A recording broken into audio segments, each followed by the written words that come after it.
Well, hello. Good evening. Good to be here. So, I hope you can hear what I hear. This is, I guess, my first real stream. I've had a couple of practice streams where I've tested everything out.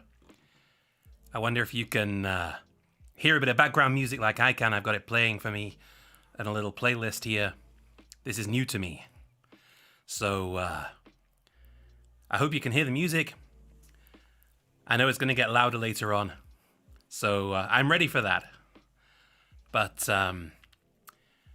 it seems to be working okay. Which means Friday night drink. This is my Friday night drink. This is German alcohol-free beer. This is Pils. This is Veltins. And whatever you've got in your hand, whatever beer it is, or whatever cup of tea, or whatever it might be, cheers. Looking forward to a cool time with you here. Yeah, alcohol-free.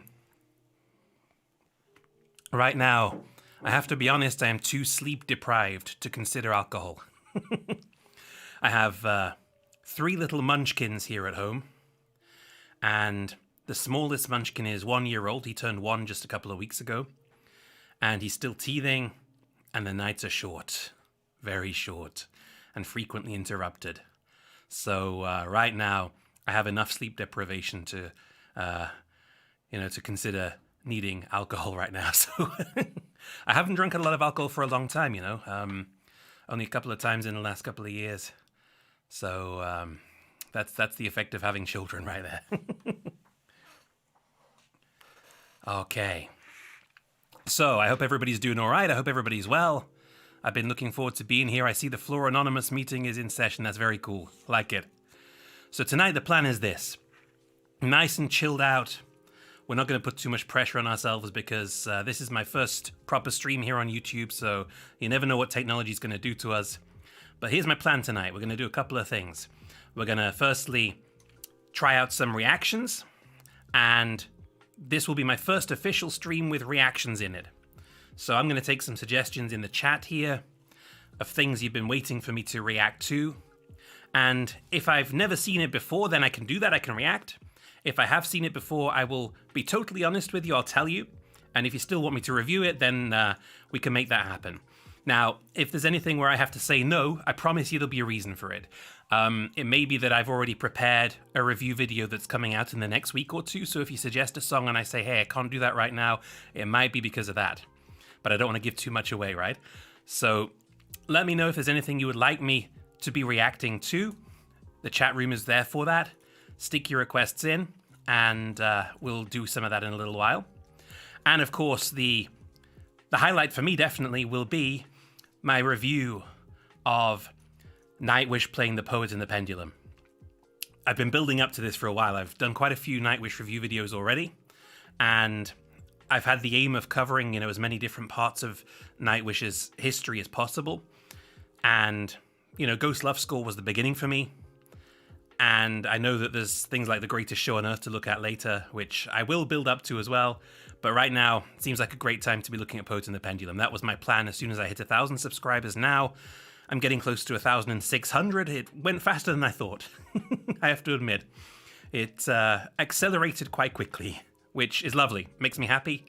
And I'm looking forward to checking out Poet and the Pendulum with you tonight. And what I'm also going to do, because I know there's some people in the room that know me from my own music, I have my guitar right here, I have my piano in front of me, I might just play a couple of songs of my own as well to keep the people entertained who know my music already, and in case maybe you'll like it as well.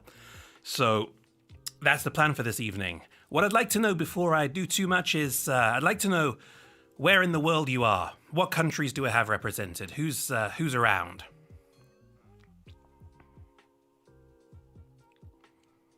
I'm just going to have a look at the chat here and see what countries we have represented here tonight. Our international musical community. Well, that looks very German to start with. Should I just be speaking German tonight? Ah, Finland, hey.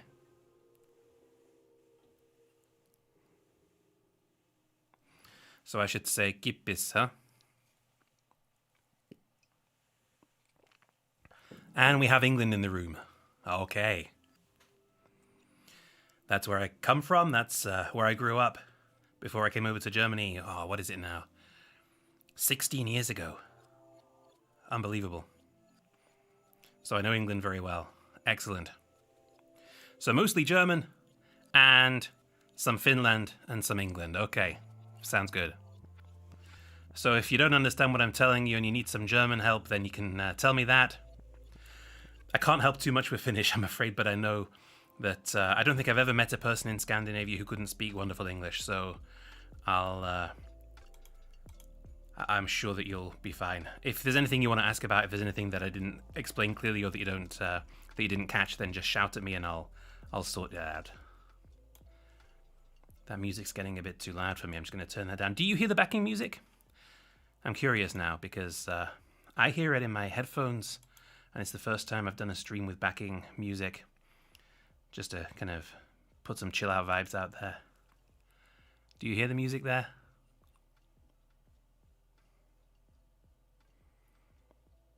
Makes no sense for me to be kind of bopping along to it if you can't hear it.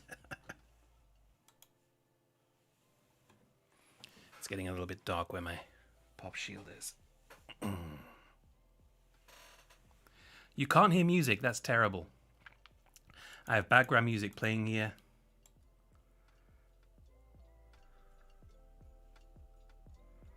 Huh. I've turned it up a little.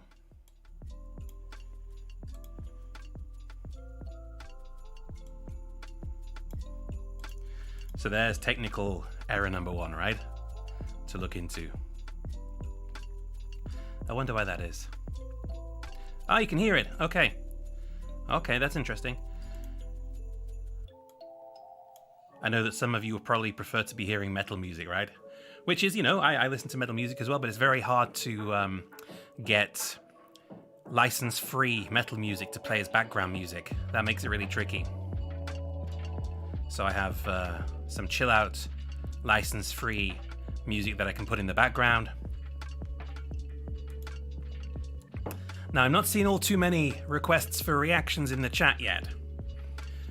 So if you have something in mind, don't be afraid to be the first person. It's okay. You can throw any ideas you've got in there, and I'll happily look through them and see where we go. And, After Forever, that's really interesting. Now, funny story. When I had moved to Germany, that was 2005. And in 2006, I met somebody who told me they were really into this band from the Netherlands called After Forever. And I remember them telling me that the vocalist is really, really cool. And back then, I don't know why, but I never kind of got around to checking them out. But they've been on my radar for a long time, and I just never got there. It never happened. And it's probably time to catch that up, so that sounds like a good suggestion. That's something we can totally look at today. That sounds cool. Any other ideas that you want to throw in there? Don't worry, I will get to After Forever, definitely. That sounds cool.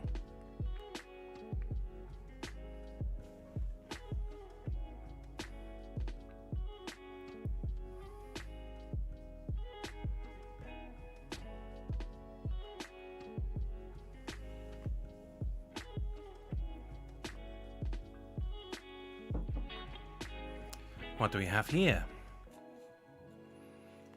7 Sirens and a Silver Tear by Sirenia.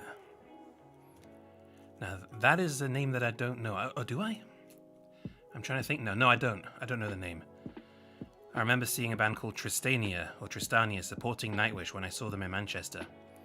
But Sirenia, no, I don't know them. So, cool. Might be something to check out. Very cool. Good evening to those that have just joined us. Welcome. So let me, while we're talking, let me load these ones up. Is there a particular performance, or have you got a link there? Because often I notice, I do a review and then I hear afterwards, oh, you really should have done that performance. So if you've got a special link that you'd like me to check out, either the After Forever song or the Sirenia song, if you've got a special link or a special venue that you think I should be looking at, then stick it in the chat for me. I'll open it up. Now, who's this? Aurora. Okay.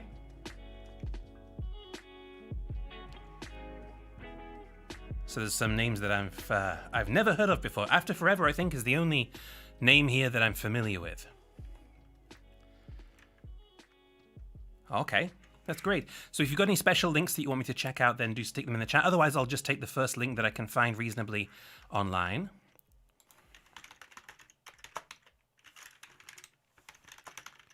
I'm just doing a bit of Googling here. So I found the single video, the official video of Energize Me, but is there a live video? I always go for live videos if I can.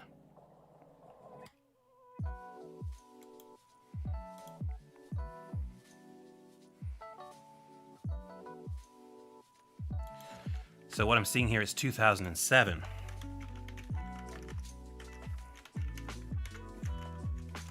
I'm looking for the live version here.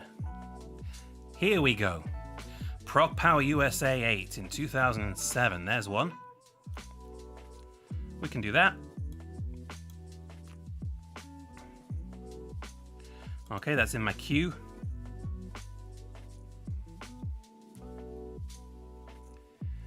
I see some more here. Which is a live video? YT, I see you. This is a live video. What is? I don't see a link. YT, by the way, is my wonderful moderator. So YT is helping me out, keeping things working here.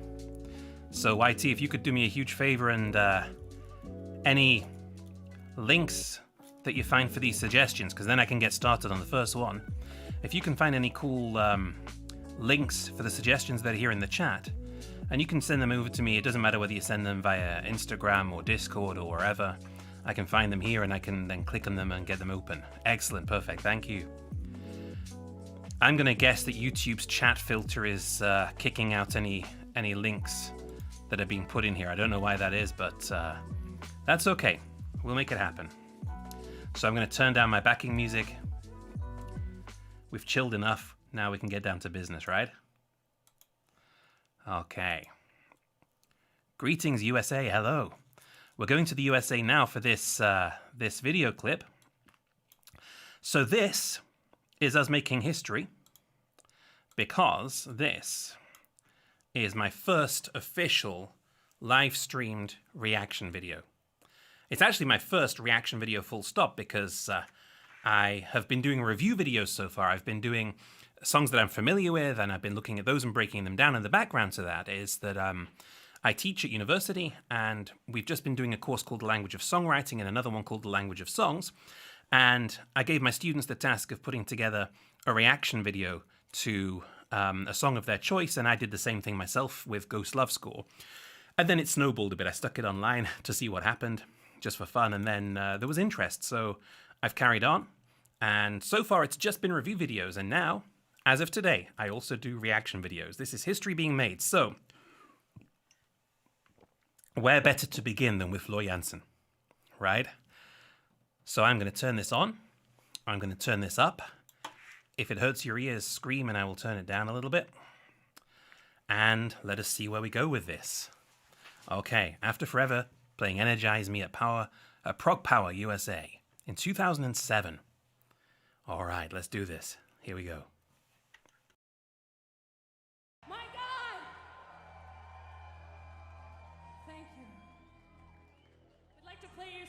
Of all 5 of our albums.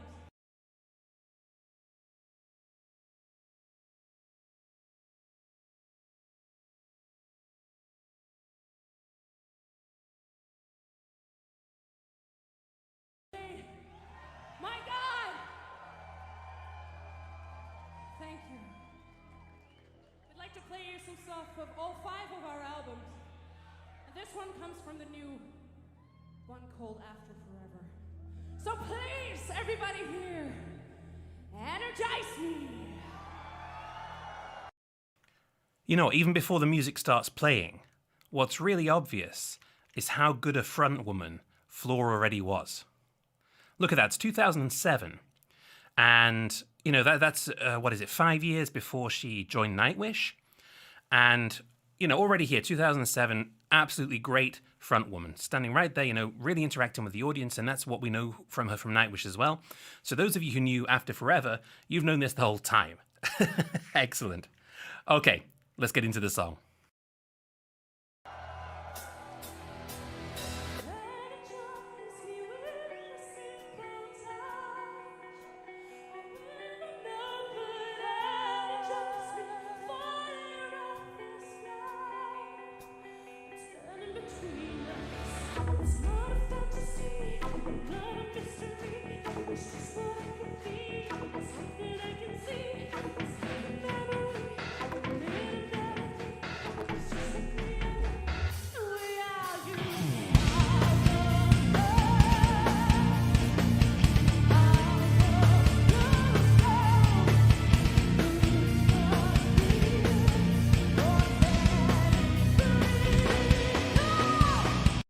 I know we're going to get into a chorus there.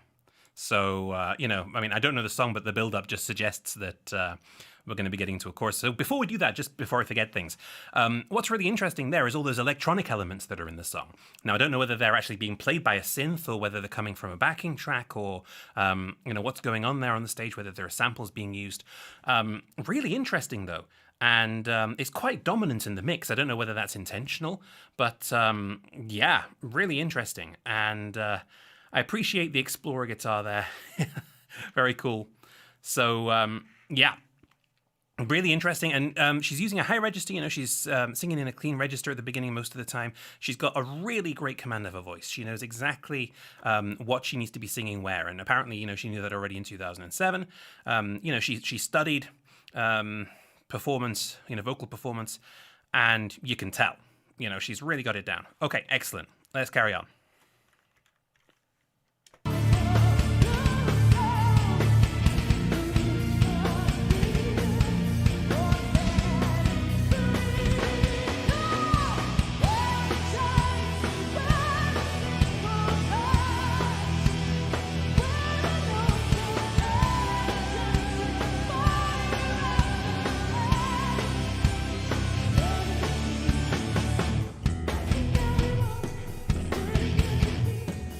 That was really surprising, how they just dropped down and suddenly the bass is by itself.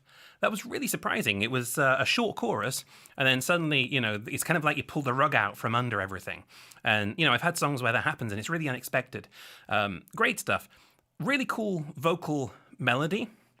Almost quite poppy in a way, the way that the kind of bends go in her vocals. The backing vocals were interesting, and I can't see anybody else singing backing vocals on the stage. I know there must be somebody else on the other side of the stage that I can't see right now.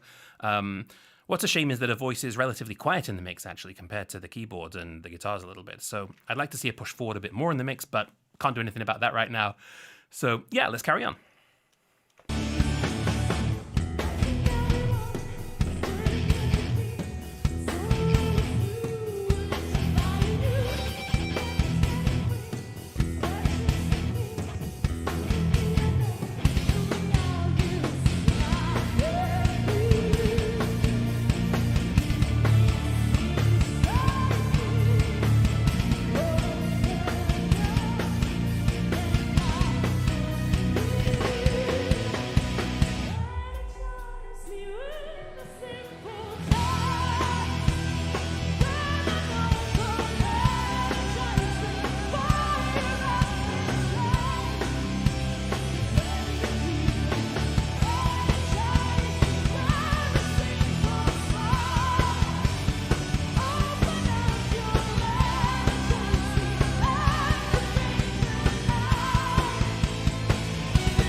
Wait. Now, the first problem we have here is there's nowhere decent to pause. There was never a kind of a turnover in segments where it was really easy to get a pause in because the next thing was already happening. So you're telling me that as early as 2007, there were already floorgasms happening that I didn't know about. The first one I heard about was 2012 with Ghost Love Score, but they were already there the whole time. And I was an idiot in 2006 and didn't listen and didn't check them out already. Shame on me. What's really cool about this song is the arrangement, that from part to part there are little kind of shifts, little alterations that make it interesting. At the beginning of the second chorus, you'll notice that the instrument stopped. She sang very quietly, and then at the end of that first bar, they did like a syncopated start with the whole rest of the band. Really cool strategy to just bring it down and then push the intensity level back up again. Cool guitar solo. I noticed that the bass drum was very, very active in some parts of the song. And overall, the mix is quite bassy here. And yeah, interesting keyboards. I think that her backing vocals must have come from a backing track, which is fine, that's okay. I don't see any other people on the stage that were singing. And I've done that myself in the past when there's no other vocalists on stage, a backing track with some backing vocals to add to it. That's cool. I know there are kind of musical purists that say what is not on the stage should not be played. And in some cases, I agree. I wouldn't want the guitar solo or the drums coming from a track ideally. But backing vocals are one of those things where I think, okay, that can be legitimate if no one else is able to do it. I'd rather have backing vocals from a tape, doing the choir like on Nightwish than none at all. So yeah, really cool. I want to go back and just check out kind of from the middle again because there was nowhere to pause. Now I can legitimately pause because we've enjoyed it and see what I can find.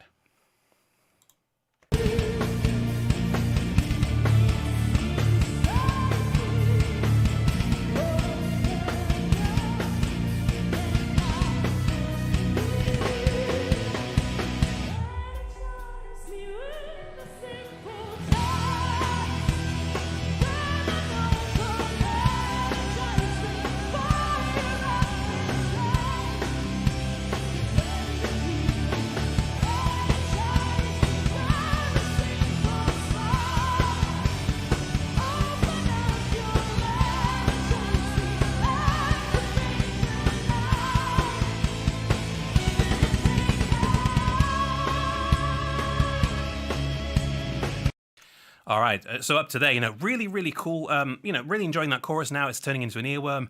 The drums aren't all that complicated, but really well played.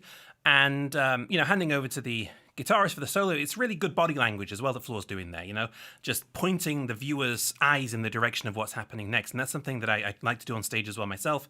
I like to kind of point in the direction of the guitarist or, even just say something towards the guitarist so that the audience knows that's where I should be looking now because that's where the action's going to be. So, yeah, really cool. Let's have that solo then.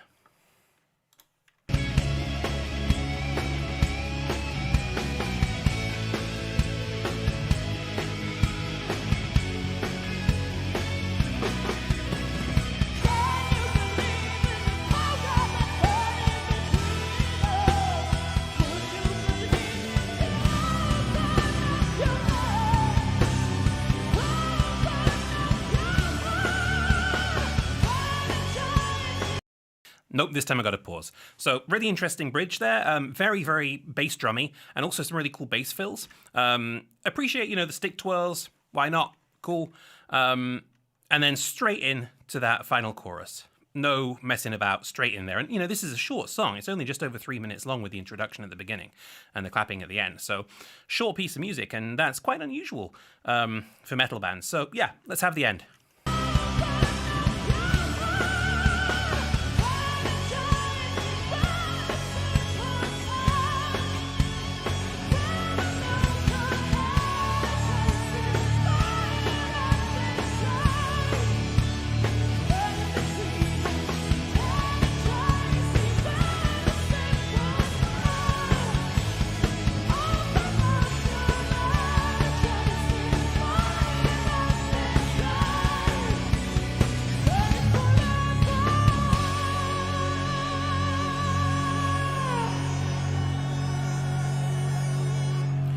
really cool, no messing about rock ending.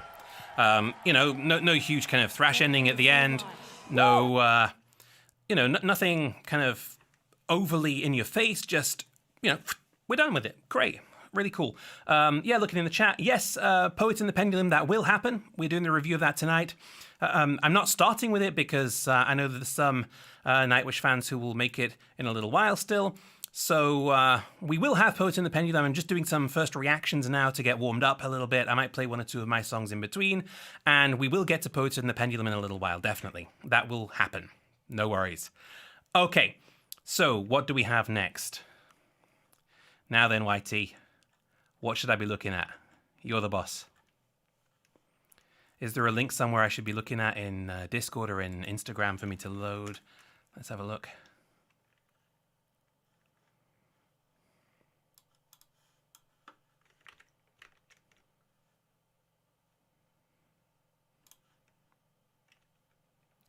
Where should I be?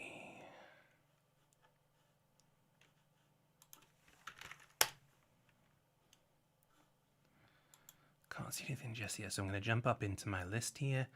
And the next thing that was suggested was Bioscene. So we have 7 Sirens and a Silver Tear by Sirenia. I'm going to put that into my YouTube search. Let's have a look. Have we got a live version of that somewhere?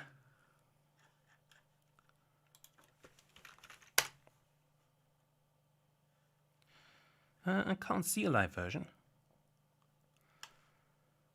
It's suggesting the Siren by Nightwish to me instead for live, which is another cool one, Totally should look at that at some point. You've sent me links on Instagram. Okay, lovely. Very, very cool. Then let me jump in there. That'll save me looking for the right one. YT knows what she's doing. Ah, yes. Okay, now I can just copy over and we can go for it. So, yeah, there is no live version, I've been told, so that's okay. We'll just go with this one. Might this even be a lyric video? Let's see. Let's find out. What if someone suggests something which is shocking to me and my audience? Well, I mean, hopefully I can judge reasonably well from the titles what it's going to be like. I can, always just look through here a little bit and make sure there's nothing too scary. If it looks like it might be too shocking, we'll talk about it. We'll have a chat about that in advance. So, if there's anything you think I should know about this song, the chat's right there. Go ahead and type it in for me. And let me just turn this a little bit. It looks like it's getting a bit shadowy, right? Okay. So if there's anything I need to know about this song, you know where the chat is, right? Okay, let's do it. 7 Sirens and a Silver Tear. Nice alliteration. Before we've even started, lovely alliteration. I like talking about alliteration. And if anyone doesn't know what alliteration is, it's when you repeat the same initial sound of a number of words. So like this one, 7 Sirens and a Silver Tear. All those S's. Lovely. Right then, let's do it. Loud.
I'm going to jump in now because I'm curious. Is this instrumental? Is this like an entirely instrumental piece of music? Really enjoying the piano. Really, really cool. It actually, interestingly, it reminds me, I have a playlist of songs or piano pieces that I play to my kids to get them to sleep, and this would fit in really well. I have a whole Amazon Prime playlist of piano songs, and it sounds like this this would fit in really well. But maybe something's going to happen that kind of takes this entirely in a different direction. Maybe it's going to just get really loud in a second. I don't know. I don't know what to expect, so let's find out.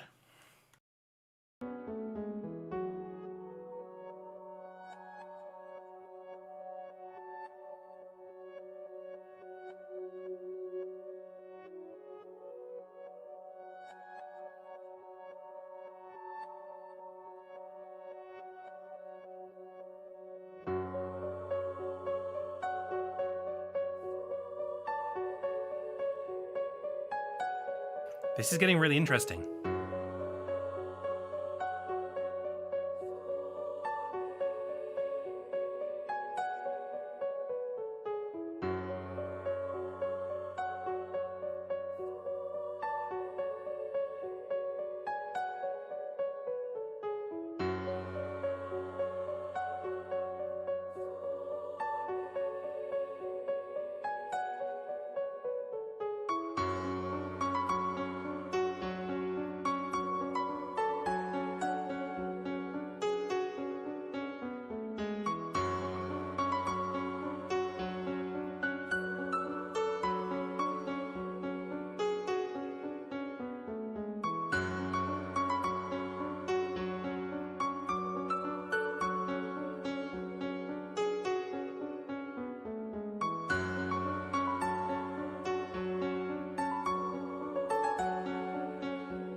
I'm really enjoying those kind of choirs in the background.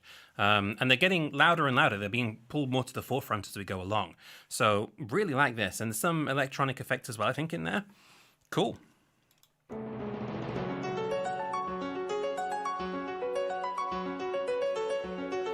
Real cool increase in pace.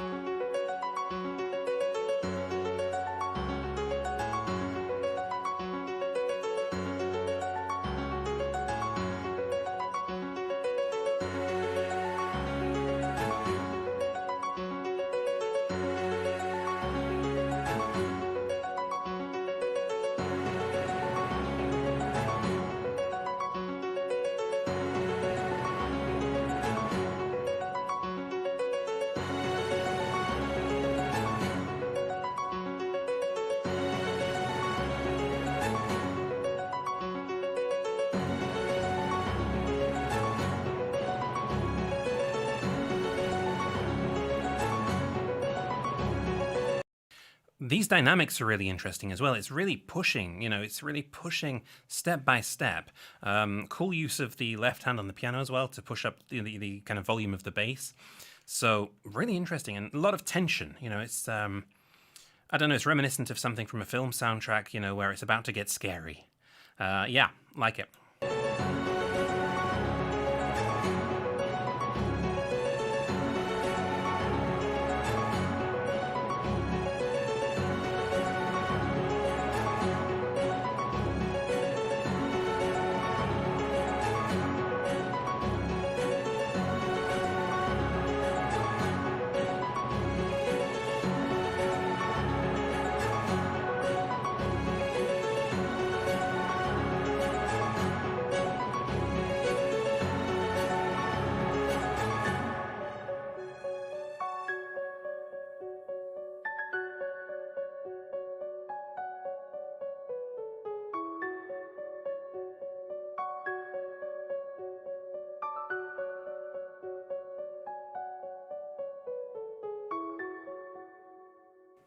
Wow, oh, it said the end, but it wasn't the end. Okay. I really liked the, still not done. You lied to me. You said we were at the end. I mean, okay. If you know the Poet and the Pendulum, you know that the end is also not the end there. Really enjoyed the way that the high strings, the high frequency strings went over to the piano in a similarly high range. Really cool. And it had the really dramatic build-up, and then that really, very, very quiet end. I enjoyed that. That was really cool. I did not know them. Is Sirenia kind of one individual person as an artist, or is it a group? How does that work? Yeah, really, really interesting build-up from quiet to loud and then back down to quiet again. I enjoyed it. Yeah, cool. Thank you. Very cool. Let me jump into my my Instagram over here and see what's next. In the Arms of Mara, live at the Rock for Roots Festival by Grai. Is it Grai? Is Grai the way that we pronounce? I don't know where they're from, so I don't know how the AI would be pronounced in their language. But this is interesting. Okay. At the Rock for Roots Festival. So if there's anything that you think I need to know about this, again, happily tell me in the chat there. And I'm looking forward to finding out more.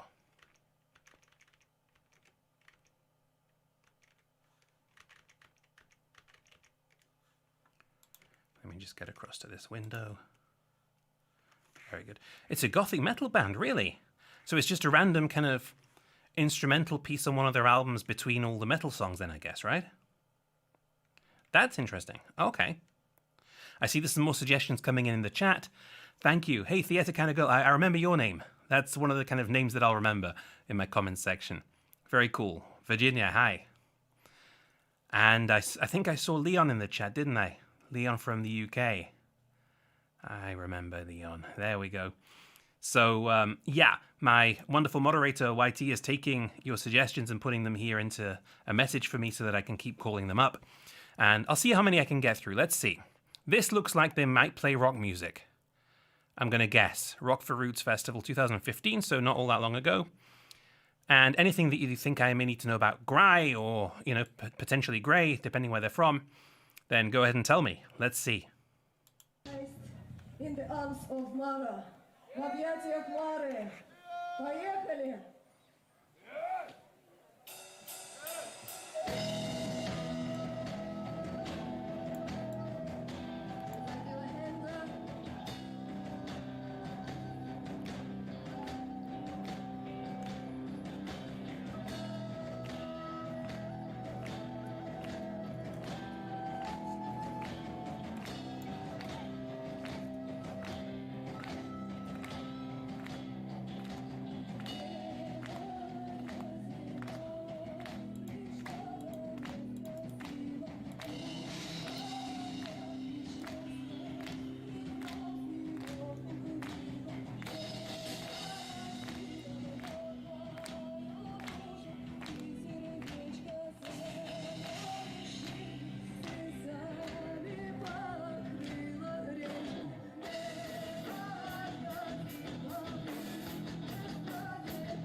Okay, so first impressions.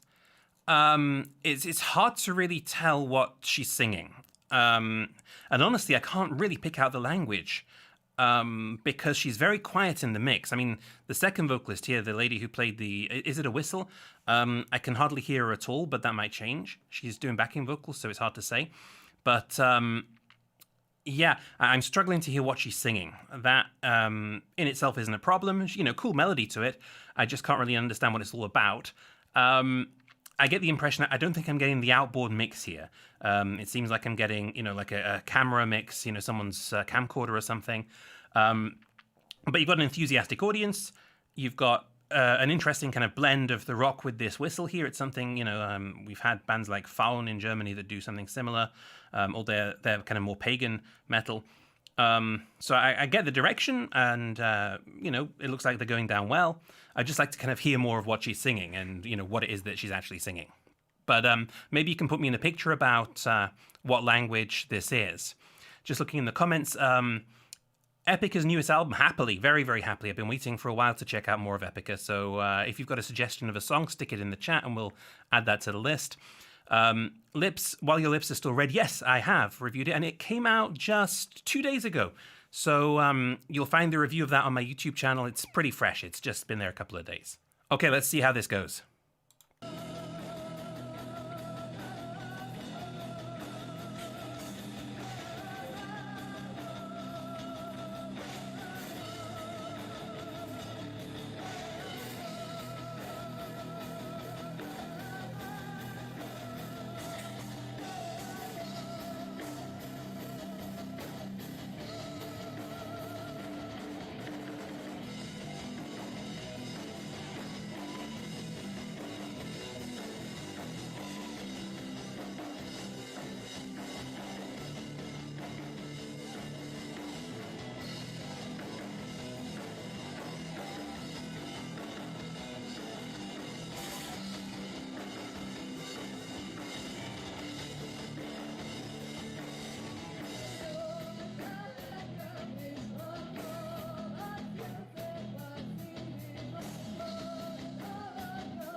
So, you know, what's interesting about this video, and it's quite cool in a sense because it gives you this real life setting without any editing afterwards, is a camera mix, I'm sure of it now. Struggling to hear many of the instruments clearly. I can't hear the bass at all, and I've got loud headphones on. But that is really just, I guess, the angle of the camera and what's kind of coming through the speakers around it. So it is a bit muddy in that sense. What you also see is that the timing of the band, you know, the instrumentalist is not very, very tight. But I have to say, you know, fairly. This is part of the live situation. It kind of really depends on how good a monitor mix you have. You know, how closely or far away you are from each other, how good eye contact is. And, you know, I've had that situation myself where it's been hard to keep in time. So, you know, I mean, I'm looking at this festival. I'm not sure kind of what level festival it is. But, you know, they're putting on a solid rock performance. I'm not seeing a lot of show from the band except for the vocalist. You know, the other guys are kind of really stood still. So I would like to see a bit more show from the other band members. You know, they seem a bit rigid in their space, you know, where they're standing. But, you know, cool music, cool vocals, well arranged. So the rest is just kind of fitting in with the live setting and sound quality. So let's see what else we have.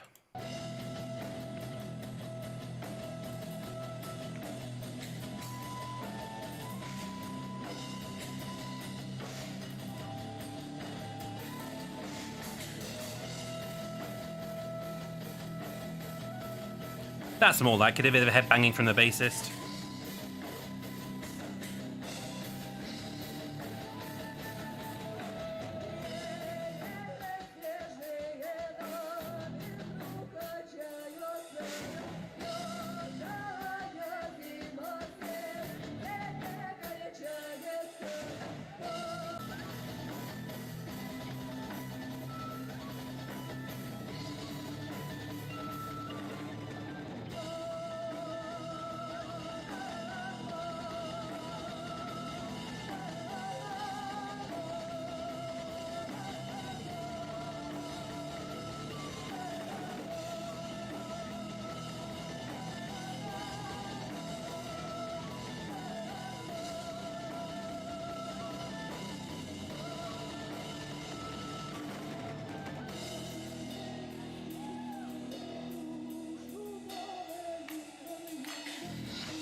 There's some really cool drum work going on there.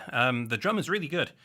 And it's a shame, you know, I'm really not hearing all that much of the flute player. The flute solo I could hear relatively clearly, but when she sings at the microphone, it's really quiet in the mix. Would like to hear more of that, but it does seem like she's doubling up the lead vocals there. Okay.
That's a cool ending. That flute melody at the end was really cool.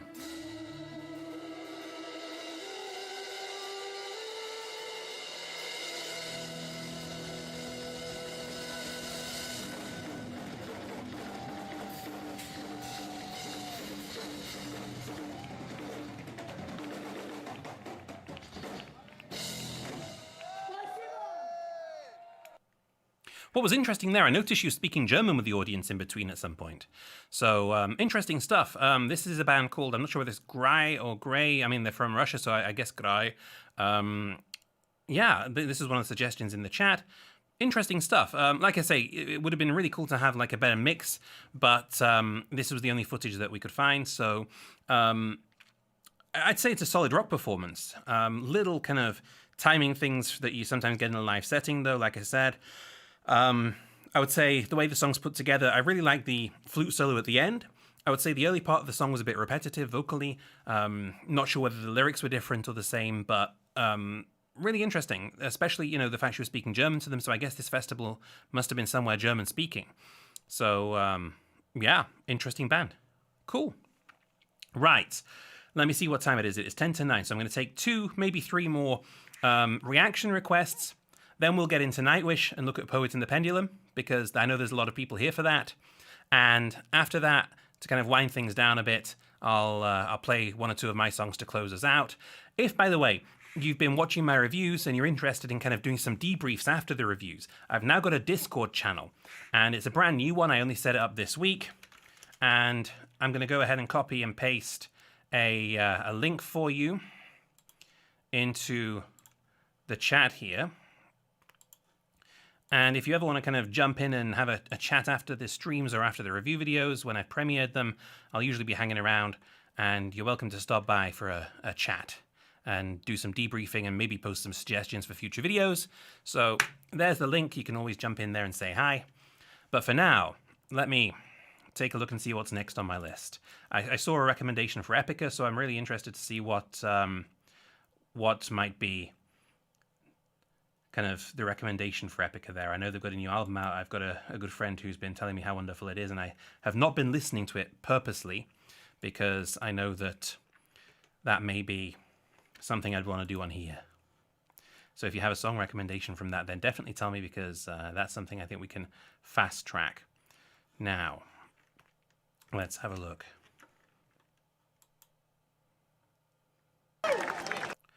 Okay, I need something with really good live quality. I'm just looking through the videos that I've got, and I really need some good live quality videos.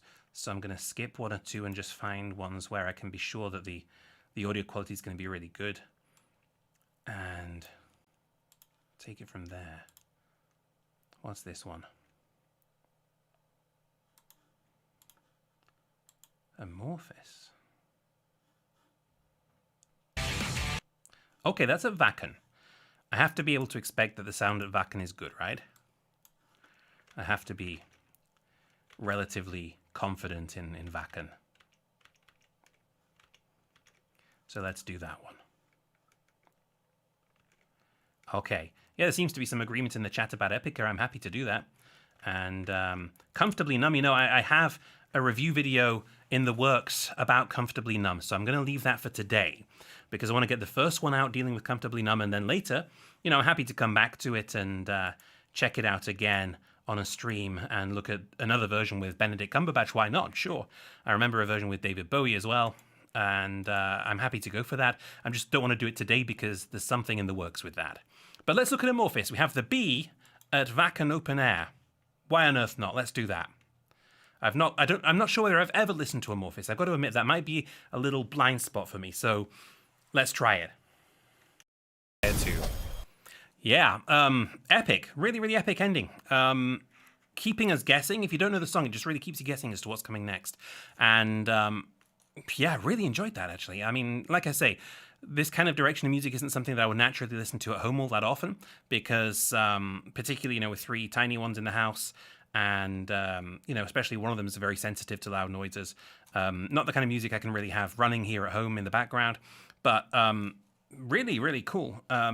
Excellent arrangement of the song, and you see the diversity of the vocalists, you know, going between those growls and the clean vocals. Excellent. Yeah. Kind of majestic growling, I've got to say. Yeah, definitely. Hello to those that have just joined us.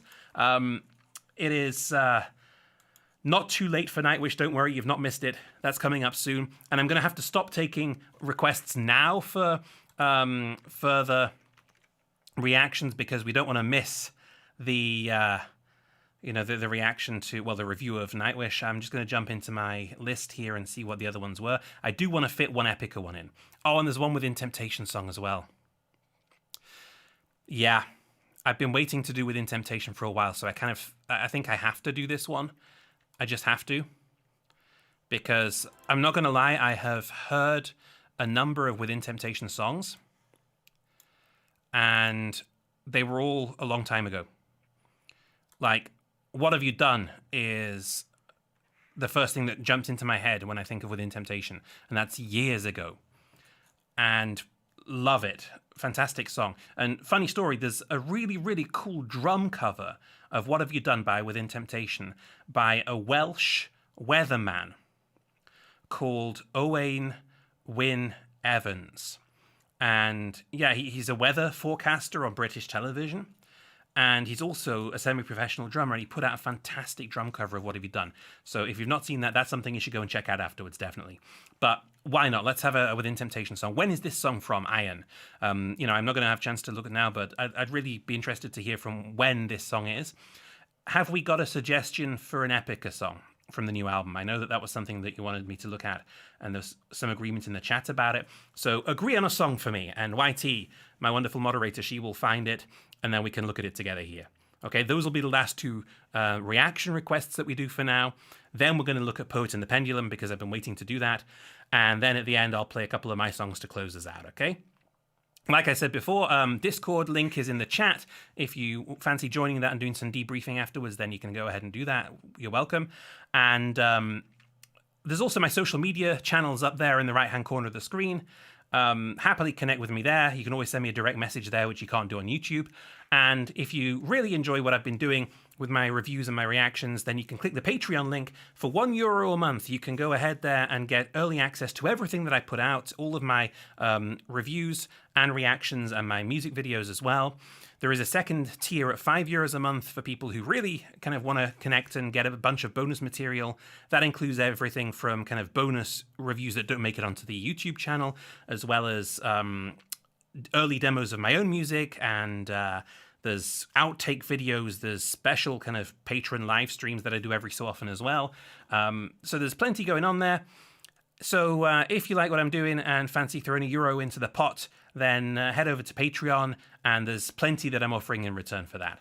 And what I also do there is some kind of polls about which video should be appearing next to the next Nightwish video, the next Dimash video, whatever it might be. So it's worth being there. It's a good investment of €1, I promise. Okay, let's have a look at Iron by Within Temptation. I'd be really curious to know from when this is, to see where in their kind of timeline this appears. Let's do this. All right. You got me with that one. You really got me with that one. Wow. Wow, wow, wow, wow, wow. Love it. What do I want to say about this? Just to get serious for a second, right?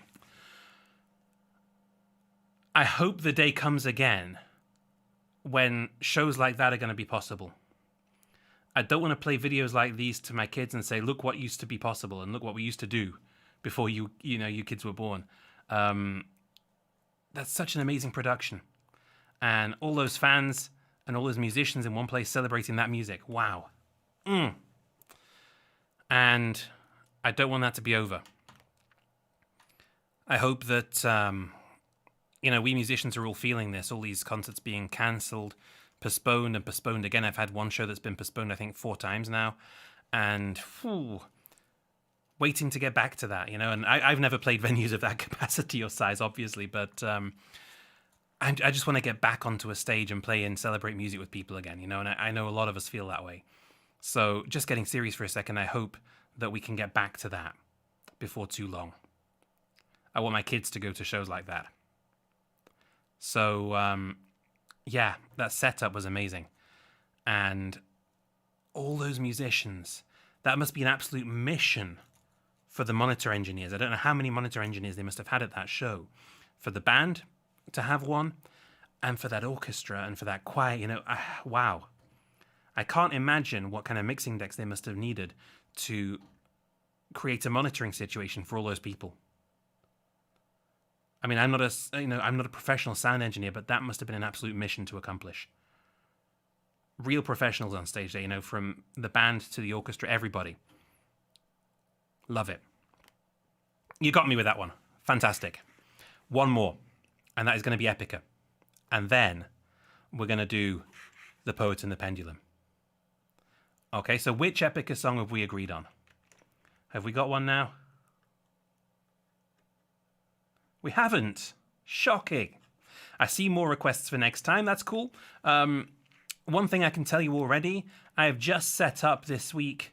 I mean, it's been in the works for a while, but I've just started using this week my Twitch account.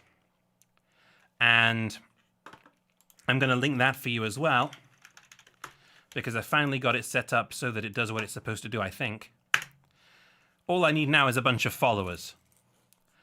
And I can start doing some streams over there. I'm actually planning to do more regular streams, but more of them on Twitch and the occasional one on YouTube. So happily go over to Twitch and hit that link there that I've just pasted and follow me there, because you'll see relatively soon that I'll be doing some regular streams on there, and we can do more of these reviews and reactions there. More reactions, I guess. What I'm trying to do is kind of push my reactions more towards Twitch and have my reviews more on YouTube. But there will be occasional mixes of those. I also have my YouTube for playing my own music, and I'm trying to do that a bit more on Twitch as well. So jump over and put a follow down there, and if you haven't got Twitch, now's the time, right? I'm new to it as well. So we have a suggestion finally, the Skeleton Key. That is a name that I have heard before, at least, from the Epica album. So let me find that. Okay, so I'm going to guess we haven't got a live version of this, because this is from a new album that's just come out, and we can't possibly have a live version yet, because how, right? So I'm going to put this one up there. I've been really looking forward to checking out some more Epica. You know, I've been aware of Simone for a long time, because I used to be a huge Camelot fan, and I've seen them play. I never saw Simone on stage with them, sadly, but I became aware of The Haunting and other songs that she's been involved in. And, you know, I just meant to keep checking out Epica, and that never really happened either. So you can tell the theme here of bands that I need to listen to more of pretty much immediately. So let's have Simone and Epica playing the Skeleton Key. Let's do it.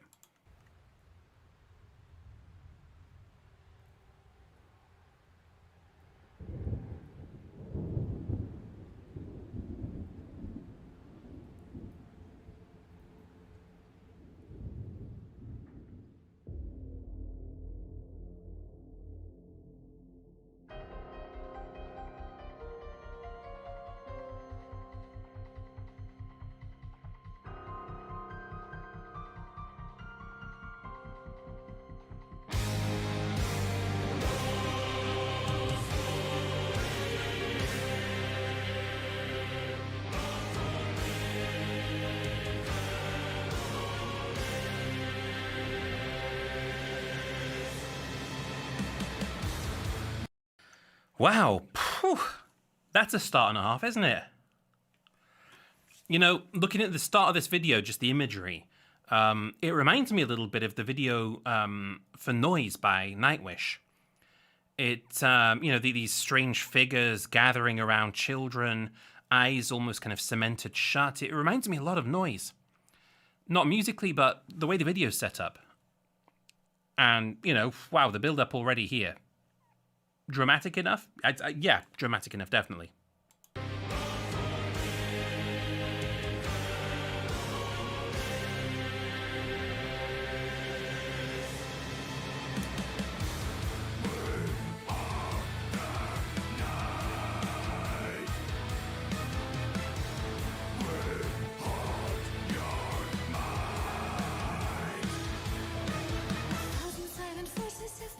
In my mind this night again.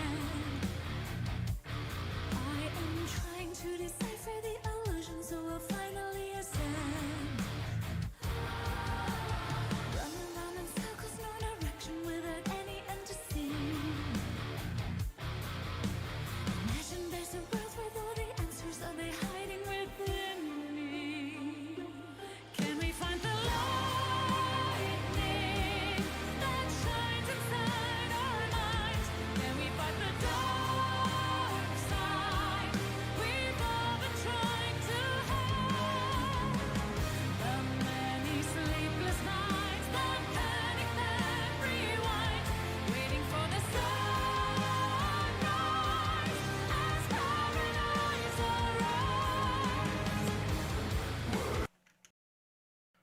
Wow.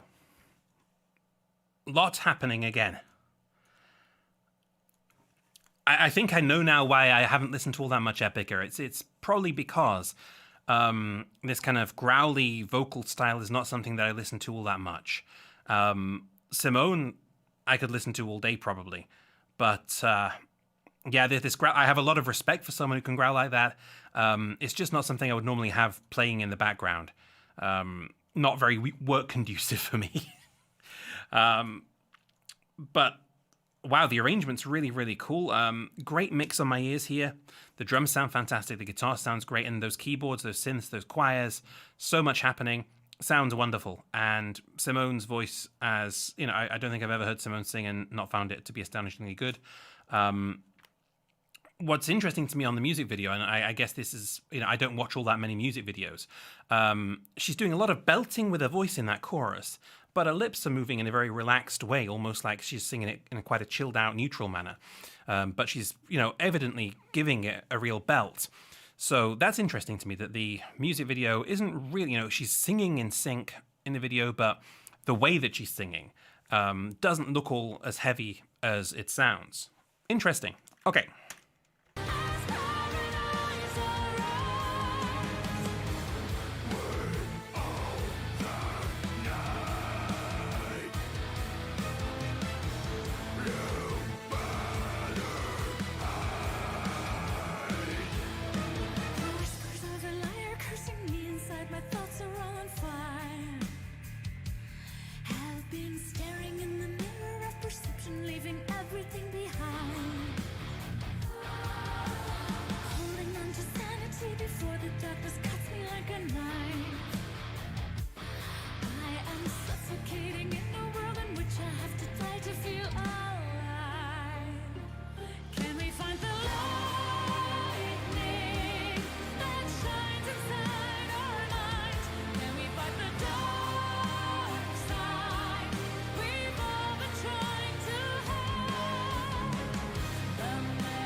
What I really like about that chorus is there's room in it, vocally.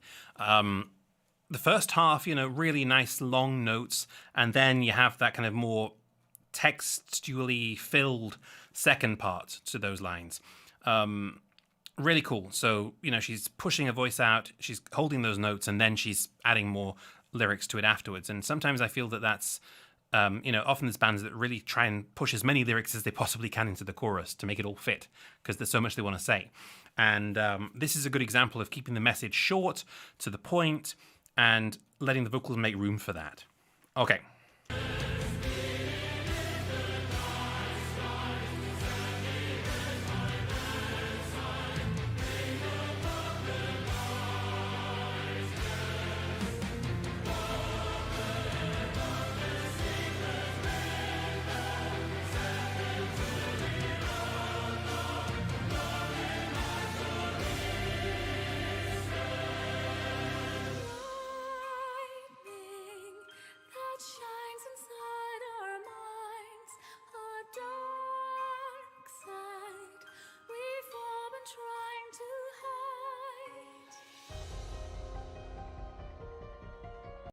While it's instrumental, wow, what imagery! This video, wow.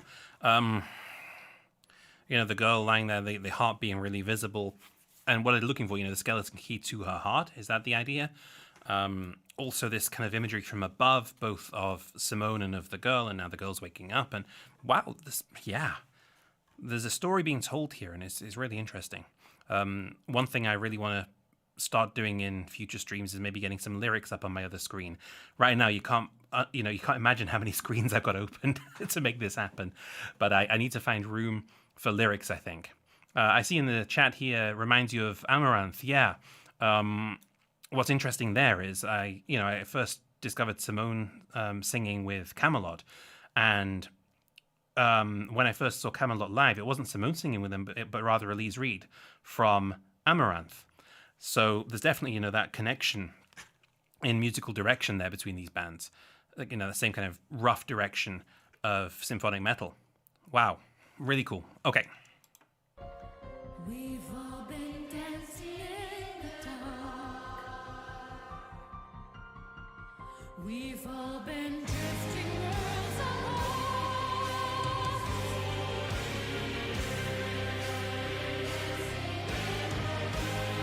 Those choirs.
Wow. Yeah, I mean, this is really good in my memory of what I could imagine of Epica. Fantastic vocals, really interesting story being told in the video. I've got to start putting lyrics on my screen while I'm listening to songs like this, because I'm focusing so much on the music and just forgetting a little bit about the lyrics and that they're there and just listening to the voice. So, wow.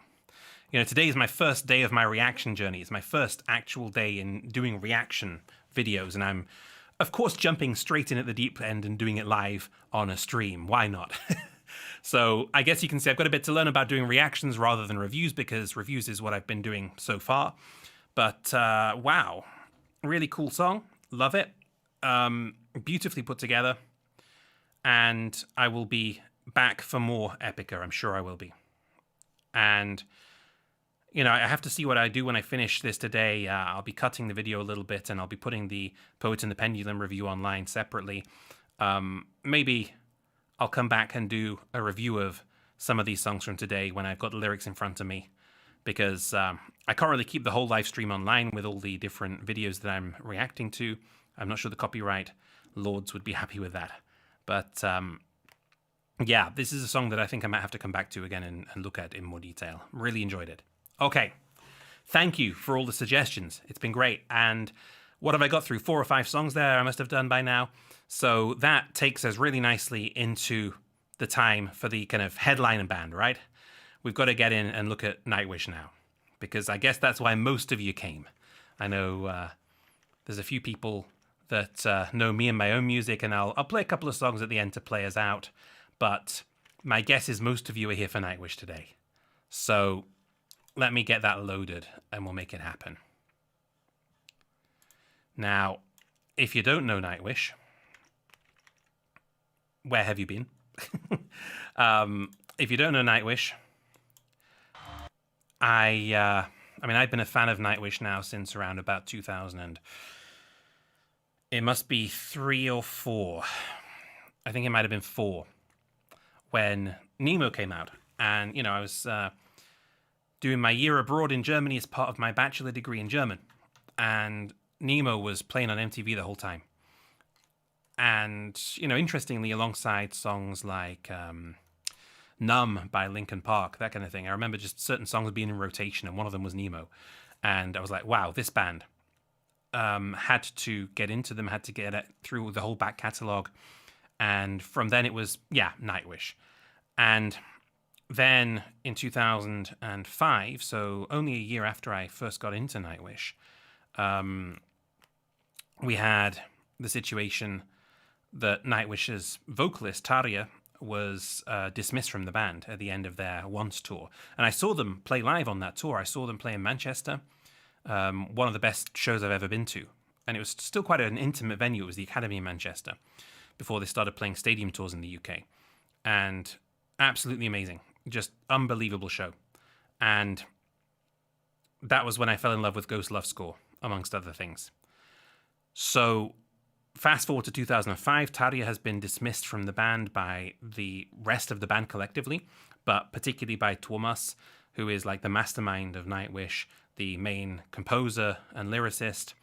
And then we have a long period of not really much happening with Nightwish. And we know now that Tuomas was going through a really tough time processing the loss of the vocalist in the band, but also someone who'd been his friend. The friendship ended then. And I remember them being on a really long kind of search for the next vocalist. And I remember Elise Reed from Amaranth applied for that. And in the end, it was Annette Olsson from Sweden who got the job. And I remember at the time that she was announced as being a former ABBA tribute band singer. And I thought, wow, how's this going to fit? And, Thomas had put together the Dark Passion Play album. And everybody was waiting. And this was the first track on the album. And, the message behind this song, it's basically this kind of period of mourning for the loss of Tarja and the relationship with her and the friendship. And, there's a lot of speculation about much of this. But, the lyrics, trigger warning, the lyrics get pretty dark. A lot of death mentioned in there. And, just as a kind of one point of reference, the title, The Poet in the Pendulum, is based, of course, on Edgar Allan Poe's Pit in the Pendulum. And, it's that kind of this horror story of death awaiting and, it's death and torture and all these kind of things. So we'll see references to that in the lyrics, and I have the lyrics here in front of me in a window. I prepared those so that I can look at those in a bit more detail as we go along. Now I'm just trying to see whether I can get the chat and my stream and my lyrics in the same place so that I can still see what's going on in the chat as we go along. Let's try that and see how it works. So, to recap what I'm about to tell you, I'm talking from the perspective of a long-time Nightwish fan. This is not a reaction video, just to make it really clear. This is a review. So, I know the song very well. I've seen it sung live in Dortmund. I know there's quite a few people from Germany here in the room. I saw it in the Westfalenhalle in Dortmund, and it must have been 2009 or 10, one or the other. And here we have the official version from Nightwish's website, which is in Wembley, with Floor on vocals. So I went with Nightwish's choice about this. I didn't ask anybody which one to take. I just went with Nightwish's choice. So, are we ready? Is there anything else, fellow Nightwish fans, that we need to know about this song before we jump into the performance?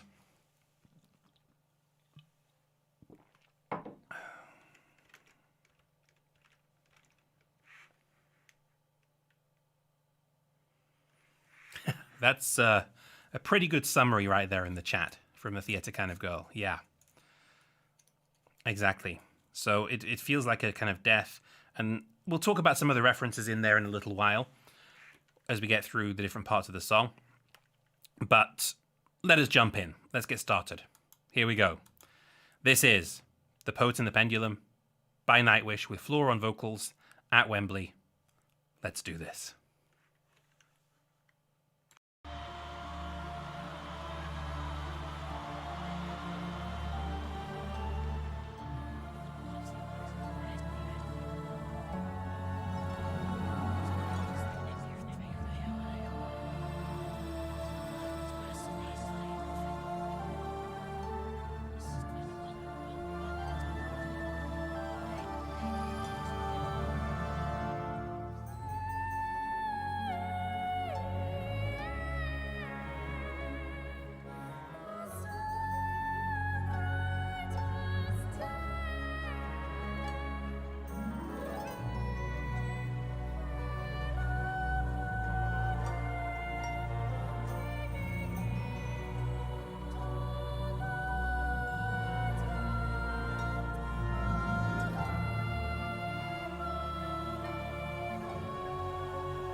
And we know it's going to get louder here. So let's talk about that for a second. Already the atmosphere that's being built there. Whew. And just imagine being in that audience while that's happening. That voice is so piercing. And what I like about it is you can hear what's being sung. And really clearly as well. What I like as well, I mean, this has been mentioned frequently, that the song begins with the end and ends with the beginning. Yeah, exactly. We have this boy soprano voice. Yeah, exactly. Tuomas said, you know, we want to keep this soprano part at the beginning. And, you know, there's pretty much nothing that Floor can't sing. It's not that she couldn't do it, but I guess, you know, Tuomas was just attached to this beginning. Yeah. So, you know, looking at the lyrics, you know, the songwriter's dead, the blade fell upon him, and the blade is referring to this blade in the pit in the pendulum, of course, kind of coming down towards, in this case, the songwriter. So it's a real reference back to that. Taking him to the white lands of Empathica. Now, I didn't know what this was. I had to look that up myself back in the day, and apparently it refers to a Stephen King story. Some place, like an almost kind of like an afterlife, where it's covered in snow and everybody is naturally able to display empathy for each other, something that's really missing a lot in society. And you notice this now more and more, that empathy is something we need to work on more. And yeah, that's something that he seems to be yearning for as well. So Empathica, innocence. That's the first part of the song, The White Lands of Empathica. So that's the introduction. You can see also here on YouTube, it's kind of split up into the different segments of the song, which is really helpful for us. So that was part one. Let's jump into part two, which is called Home.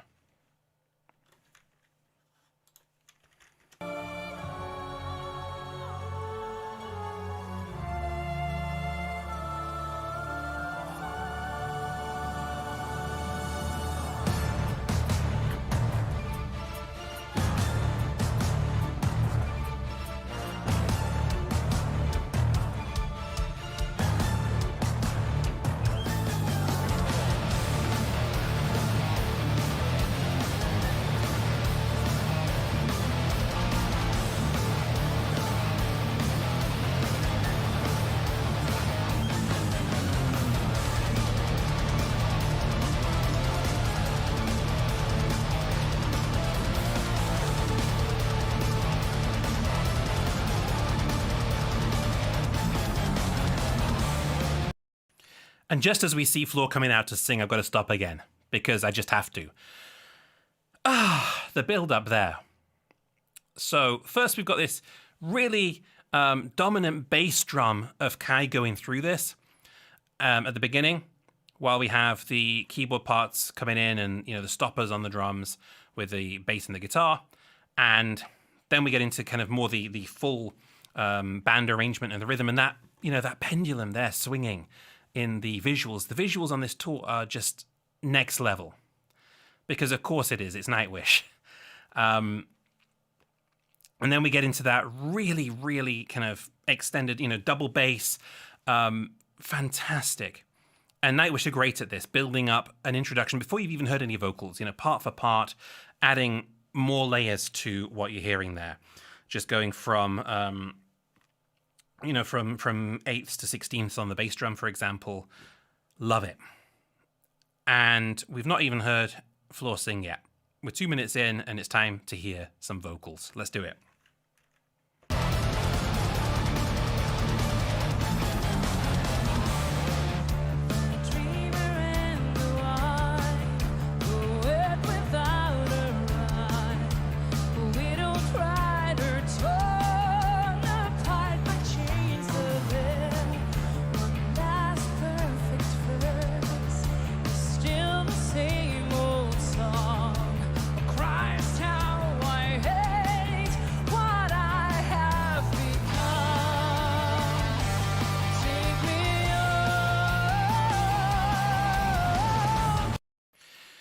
We will get into this chorus in a minute. We will. But because we're reviewing this, we've got to go step by step, right? That verse for a start. I've seen a couple of reactors react to this before I got into reviewing myself.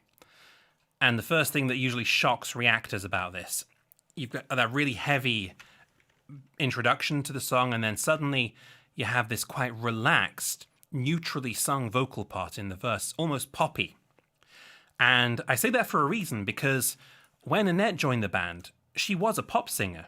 She was an ABBA tribute cover artist, used to singing pop music. And you can tell already that the vocal lines here fit that style of singing really well.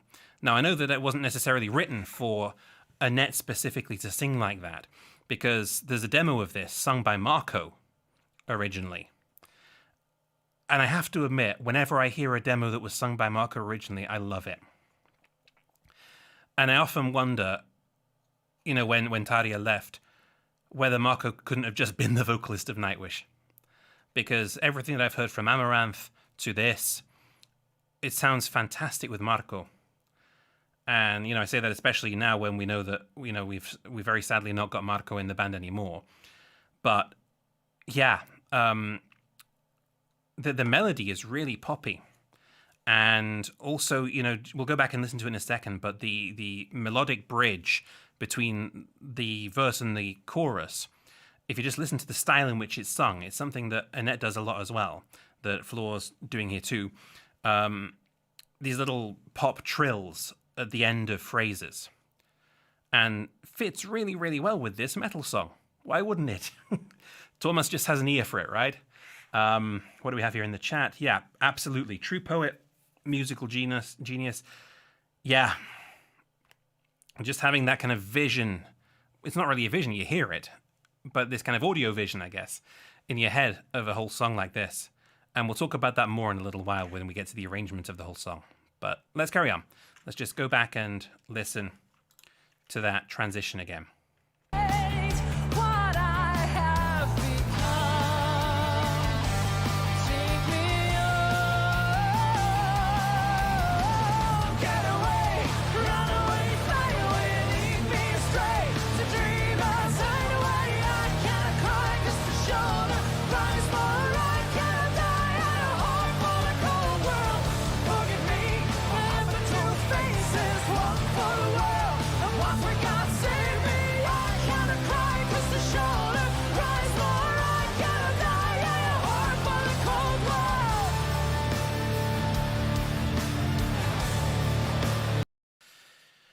I love that chorus. Enough said. I love that chorus, really. The harmonies between Marco and Floor there are just astounding. Love them. And this is one of those reasons why I'm going to so miss Marco. I can't imagine anyone else standing on that stage, playing bass and singing, whose voice gels so well with Floor's. I know that Troy can sing, and I know that he can provide some great harmonies for Floor. I just cannot imagine Troy singing with that kind of rock pressure and intensity that Marco does. He's just got a far different tone to his voice. And I like Troy's voice, you know, Harvest. I love Harvest, and I know a lot of people don't, but I really do. I genuinely love going out for a walk and listening to Harvest. But I'm going to miss Marco on this. I hope they still perform it, but I'm going to miss Marco on this. I really am. Let's talk about lyrics. You know, in the verse we have the reference again, you know, the dreamer and the wine poet without a rhyme. And I guess this might refer to the state that Thomas was in after Tarja left, because when they dismissed Tarja, he wrote, "I can't think of any songs to write for you anymore." And that was one of the reasons that they dismissed her. A widowed writer. That's a really interesting metaphor. You know, widowed usually refers to marriage. And there's been suggestions that Thomas had feelings for Tarja beyond friendship and musicianship. I don't know about that, but there's suggestions about it. And this word widowed perhaps supports that suggestion a little bit. Torn apart by chains of hell. Wow. And I want to jump into the chorus here. You know, get away, run away, fly away. This repetition of away. Lead me astray to dreamers hideaway. I don't know whether that's some reference that I don't know about, but dreamers hideaway, you know, being somewhere safe in a dream, I guess. The next line, I cannot cry because the shoulder cries more. Wow. That is, you know, I've thought about this a lot, you know. I guess we've all been in that situation where we've needed somebody and we've been afraid to approach them and say that we need them because they have their own stuff to deal with. I don't know if you've ever experienced that, where you've got friends, good friends, and you're having a tough time and you want to approach that friend and get their support, but you can't do that. You don't feel able to because they have maybe even worse things going on in their lives that they can't support you. And I wonder whether this is something like with Thomas and Tarja, that he didn't feel he could count on her anymore. You know, she was the shoulder previously for him, and she wasn't going to be there for him. But yeah, that line, wow. And then I cannot die, a whore for the cold world. Which means almost that he kind of comes back to it, you know, that he comes back to this coldness and this, this lack of empathy and this lack of closeness with somebody. Okay, let's carry on.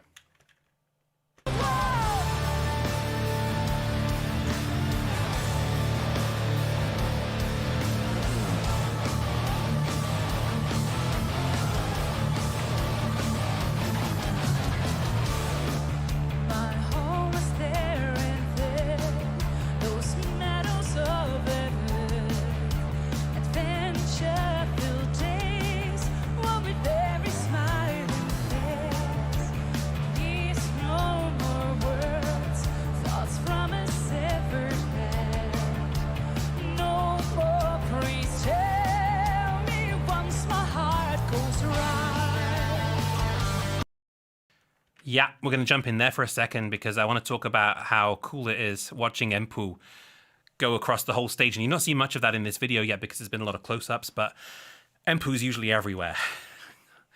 Empu genuinely is one of my favorite guitarists ever. And that's saying something because I know a lot of guitarists. And he's one of my favorites because, firstly, he is so good at guitar. Something that doesn't necessarily always become as apparent as it could because there's so much happening in Nightwish songs. And occasionally, you know, you're just drawn to what he's doing and it's just, yeah, fantastic. And he's a wonderful showman. The interaction with the audience from this guy and, you know, from throwing the picks into the audience to just kind of interacting with him when he's not playing. A bit of kind of flamboyant guitar playing as well that gets their attention.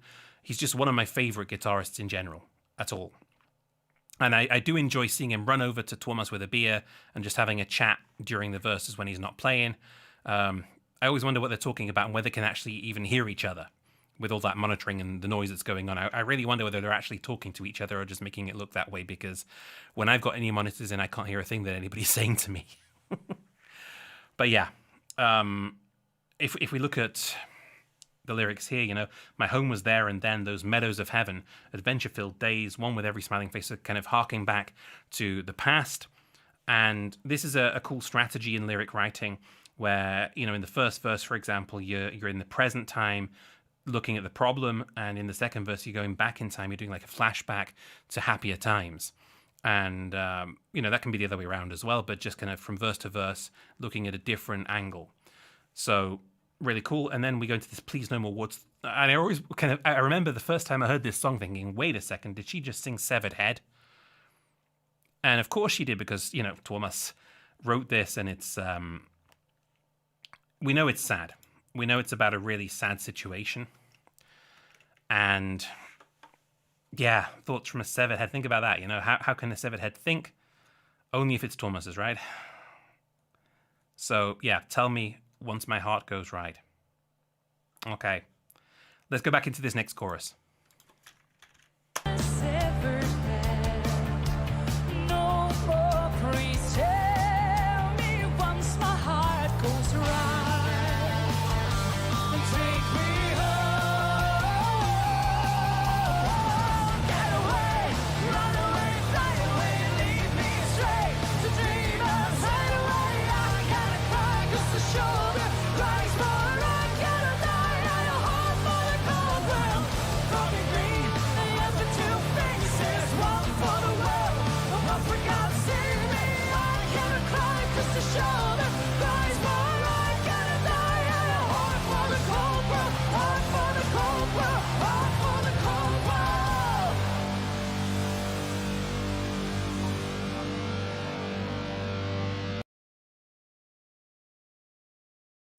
It's almost like in a place like that in a song, you've got to stop and just see where Empu is. It's almost like Empu's looking up going, where have I landed now? Because he's everywhere. And I love it. So I want to go back to the chorus and just look at a line I forgot to mention because it's in the second half of the chorus earlier on. Forgive me, I have but two faces, one for the world and one for God. Save me. God's an important reference in this song. There'll be more than one time when the idea of God is referred to here. I mean, we've already got the idea of the afterlife from the very beginning of the song, but right now, it's this kind of plea to God to save him. And yeah, I mean, look at that. Forgive me, I have but two faces, one for the world, so one for kind of the outside appearance that I'm pushing forward. Maybe it's this outside kind of image that I'm okay, I'm figuring it out, I'm putting the band back together, I'm writing new songs now, look, it's okay. And the other one for God kind of saying, save me from this because I don't know what I'm doing, I'm overwhelmed, I'm mourning this kind of loss personally, and I don't know what to do with myself. I can imagine that really well from those lyrics. Okay, we're coming to the end of this second part, and we're moving now from home into the next part called the Pacific. So here we go.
I hate to interrupt this part. I really do. Hits you right there. As soon as I hear that cello, I think it's a cello. It's certainly low enough to be a cello. It may even be a double bass, I'm not sure, but it sounds like a cello to me. I'm not an orchestra musician, but in my head that sounds like a cello. And those vocals. I remember Annette singing them, I remember them being good, but Flor just has something in her voice that hits me. And it's not just on this song, it's on quite a few others. I remember watching her sing in Beste Zangers in the Netherlands, covering other people's songs, and there was a song there called Winner that she sang for one of the other people on the show whose brother had a disability, and the song was written for the brother kind of saying, who cares? You're amazing, just as you are.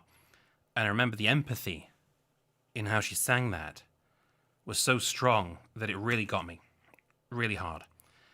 And it's exactly the same here. Like, there's real empathy in her singing. And that for me is what makes Flor so perfect for Nightwish. The empathy in parts of songs like these where she's, expressing and encapsulating what's being written in the lyrics, and she's feeling it, and she's making us feel it too. That's one thing that I think a true amazing vocalist can do, just make you feel. And yeah, right there. Lyrics. I don't want to forget my lyrics. We have these references back to childhood and to times that were better and to happiness, turquoise waterfalls, beauty underneath, the ever free, tuck me in. He's kind of longing for this connection in beneath the blue. This blue could be a number of things, right? It could be these kind of the waterfalls, the turquoise waterfall, but it could also be sadness. The blue, as in sad. Beneath the pain, which would support the latter, and beneath the rain. Goodnight kiss for a child in time, and this child theme is so common in Thomas's lyrics. I've talked about this before in Dead Boy's poem, how the child is such a common point of reference for him in his lyrics, and there's plenty of other songs where that happens. Bless the Child, which is a song that I keep meaning to look at and haven't done yet. But even also now in Harvest, offer light to the coming day, inspire a child. So this theme of childhood and innocence is really important to Thomas, and it keeps coming back in his lyrics. Okay, what else do we have? The swaying blade, my lullaby. Of course, we have this blade again. It's in the forefront of our minds still, or perhaps it was in the back of our minds and it's now in the forefront. Yeah, just looking in the chat. Yeah, exactly. The shoulder with the crying, maybe his bandmates, yeah, and also having to appear to be a strong leader, still keeping everything together. Yeah, exactly. Troy's got a lovely voice and he sings really well, and he does some great harmonies. There's some really cool harmonies that he sings on the stage as well in the arrangements with Flora and Marco. But yeah, as this kind of second voice in this song, I can't imagine it. Okay. I've said enough. Let's carry on.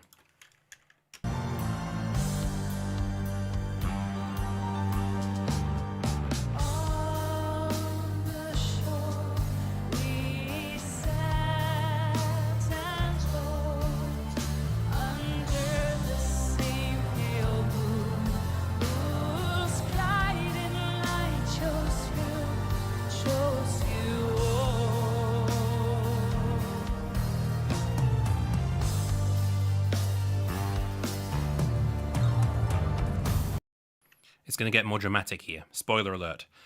I love this part. I really do. I love the melody the whole time from the cello to the vocals. And just in case anyone didn't notice, she sang this really high octave first in this neutral register, and now she's dropped an octave. And doesn't that sound beautiful? That low octave from her. We know she can sing high and she can sing with great variety there, but that drop of an octave into that lower neutral register, I just really like that. On the shore we sat and hoped under the same pale moon, whose guiding light chose you all. I wonder if he's singing to the whole band there, chose you all. About how he's feeling about the whole band right now and whether he can keep it together. Yeah. Okay. Let's go into the drama part. It's going to get intense. Trigger warning, folks. Reference to bad things. I'll give you 3 seconds to hit mute if you don't want reference to very disturbing bad things. Here we go.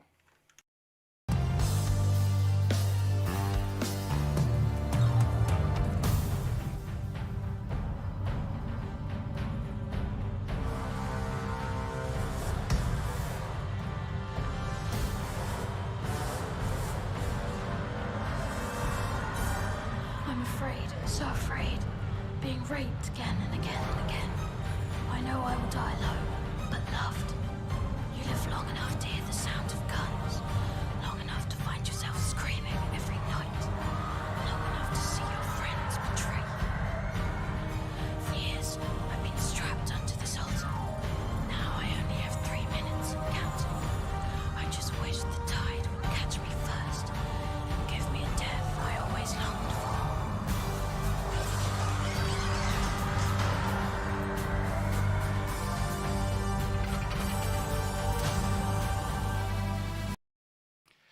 Okay, we're moving into part 4, but we'll talk about that in a minute. So, horror movie vibes, right? Real horror vibes. And, you saw the closed captions there on the screen, I guess, and the lyrics, obviously really disturbing stuff. And one thing that I want to mention here is that there was actually originally, when Marco sang the demo, an alternative set of lyrics at this point. The rest of the lyrics up to this point were the same. But here, the lyrics were actually even more disturbing. And it ended up with them toning it down before Annette sang it. So I don't know whether that was an Annette's request or whether Thomas had reconsidered at that point, you know, how harsh he wanted to be in his lyrics. But you can check out online the lyrics for the alternative version with Marco. But I mean, this is bad enough, right? This is really scary stuff. And I see in the chat, yeah, that's definitely something I want to talk about. The spoiler there. I won't say too much about it yet, but the last part of that spoken word part, now I only have 3 minutes and counting. And before that, you know, for years I've been strapped onto this altar. And in the version with Mark, I remember it saying for 11 years I've been strapped onto this altar. So this altar was like the situation, I guess, with Taria.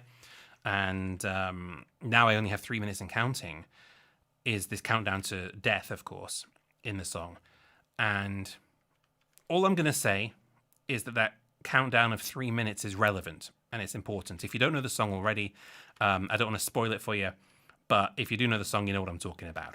So we'll get there. Okay, we're going to get into part 4, and part 4 is called Dark Passion Play. That's important because it's the title of the album that it comes from. Here we go.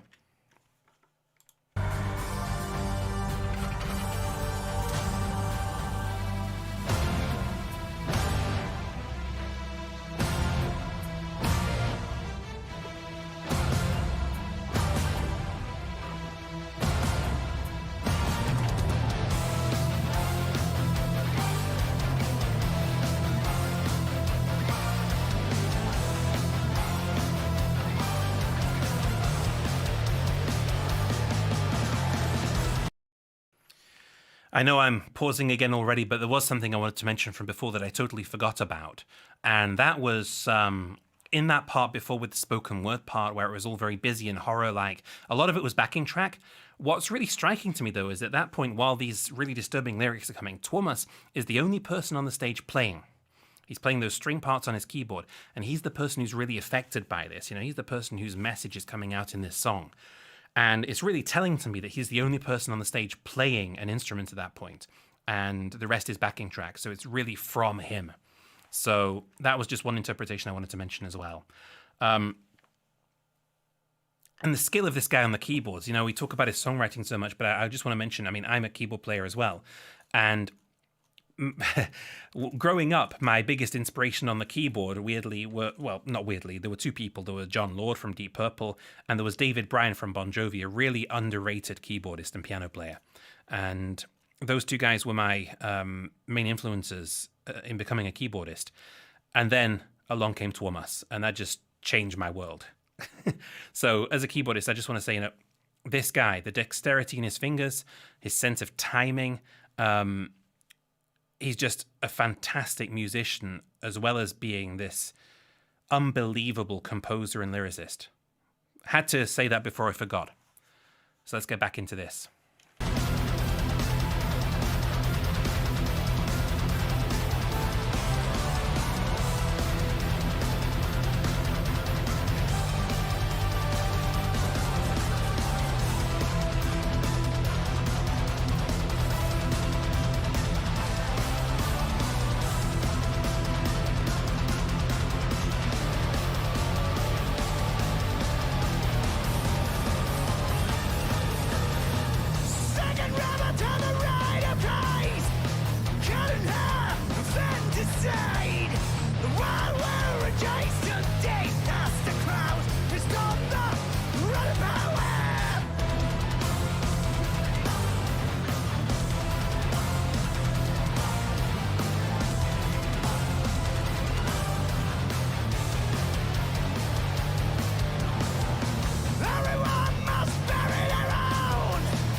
Before Floor comes back in, we got to talk about that part, right?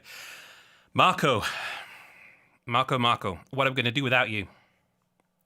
Who's going to do that bit? Yeah. Let's talk about lyrics. Second robber to the right of Christ. Wow. Straight in there, we get this biblical reference. And I said, you know, God and the Bible would be important later, and here it is. The second robber to the right of Christ, of course, you know, there were two robbers on the three crosses together with Christ. And one of them was kind of mocking Jesus, kind of saying, you thought you were the savior, look at you now, that kind of thing. And the other one was saying, hey, leave him alone, he's done nothing wrong. I believe in you, you know. And that seems to be what he's talking about. The second robber who believed and is pleading to go into the afterlife now. The world will rejoice today as the crows feast on the rotting poets. And this, you know, this is frequently referred to as being a discussion of the press, but also just the people that wanted Thomas to fail. After Tarja left, there were a lot of fans that were so angry with Thomas and the band for firing her. And he was worried about how the fans saw him. Yeah, again, heavy stuff. Really heavy stuff. Okay, let's carry on. We'll never get finished otherwise. Let's carry on.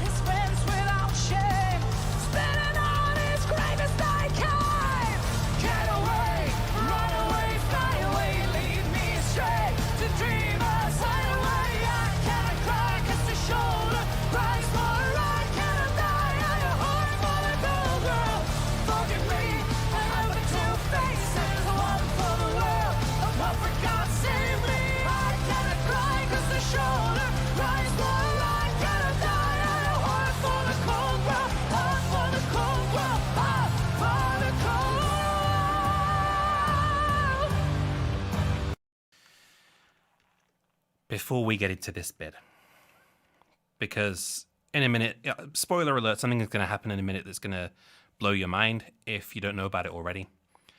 So we're going to talk about this bit first. We get back into this. Well, firstly, we have this kind of little bridge. The morning dawned upon his altar, remains of the dark passion play, performed by his friends without shame, spitting on his grave as they came. Wow. Whew.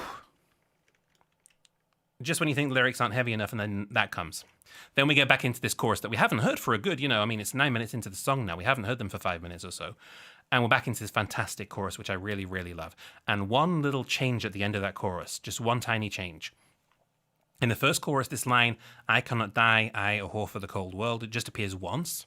In the second chorus, it appears 3 times. And in this last chorus, it appears 3 times again, but the emphasis in the rhythm of the last line has changed.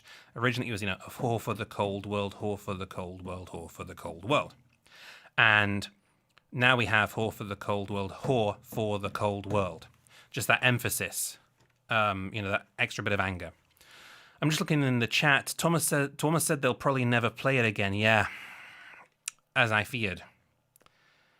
As I feared. There's a lot of songs that I can't really imagine without Marco. So many of them. Wish I Had an Angel. There's so many. I mean, obviously The Islander. Obviously While Your Lips Are Still Red. But he's so influential on so many songs, even as a second vocalist that just sings the harmonies. And there's so many songs where I'm kind of thinking, what are you going to do now? I mean, we have to trust them, right?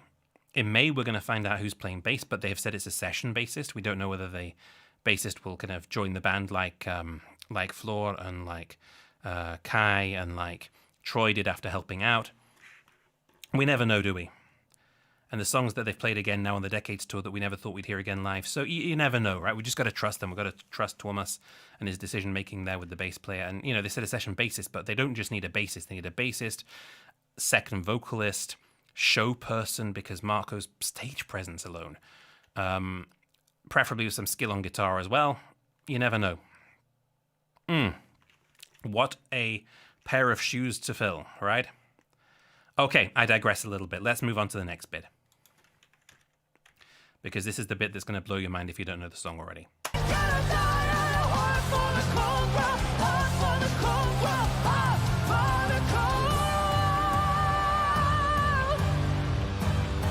Today, in the year of our Lord, 2005, two of us was called from the cares of the world.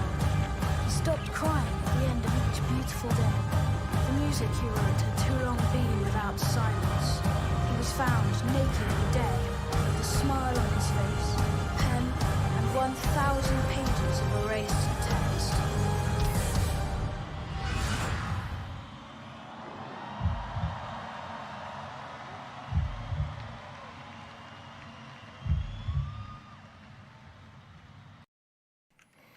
we're not done quite yet. There's still part 5, but we're going to finish talking about part 4. So you heard all the drama, you heard all the choirs in the background, you heard the rhythmic parts on the keyboards, and you heard the spoken word part. And, you know, most of you in the room don't need me to break this down for you. We have the spoken part, you know, today in the year of our Lord 2005, which is the year in which Tarja was dismissed from the band. Tuomas was called from the cares of the world. Stop crying at the end of each beautiful day. The music you wrote had too long been without silence. That's interesting. Found naked and dead with a smile on his face, a pen and 1,000 of pages of erased text.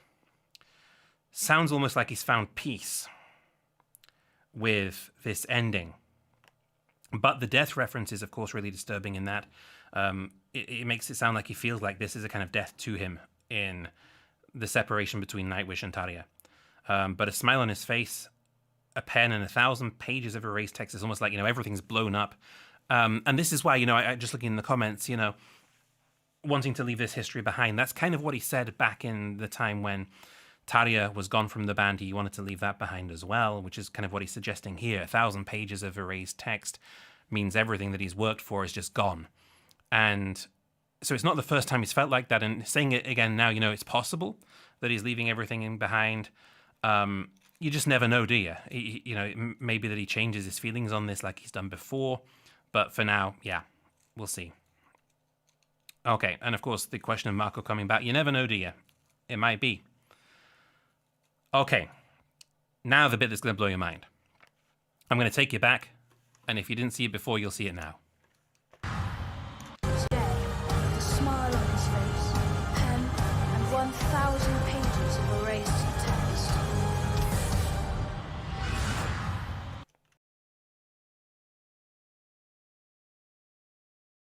Did you see that hand movement right there?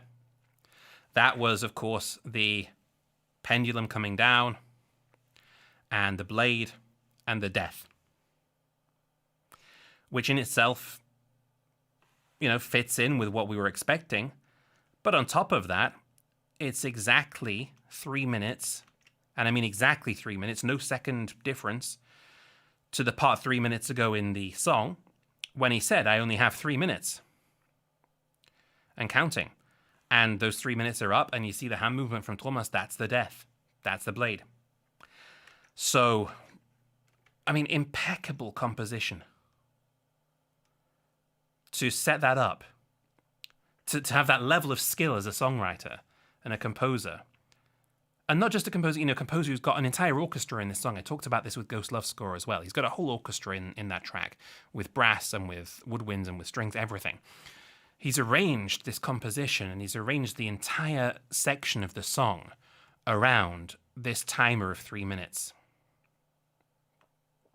It'd be really interesting to know which way around that was, whether, you know, this was set up and then he went back and put in the line of the 3 minutes earlier on. But wow. I see Everdream in the chat. I don't know exactly what you mean about that. I've reviewed Everdream before. That's on my channel as well. I don't know exactly what the reference is there, but yeah, I've looked at Everdream, so you'll see that on my channel too. But wow, you know, the skill it takes as a songwriter and the dedication to your craft to come up with something like that, that's just not something you see every day, and it's not something you see even semi-regularly. Like, that is a songwriter right there. Unbelievable. So we come to the final part. We come to Mother and Father. And I believe this is kind of some reference to the afterlife as well. Let's have a look.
There we go.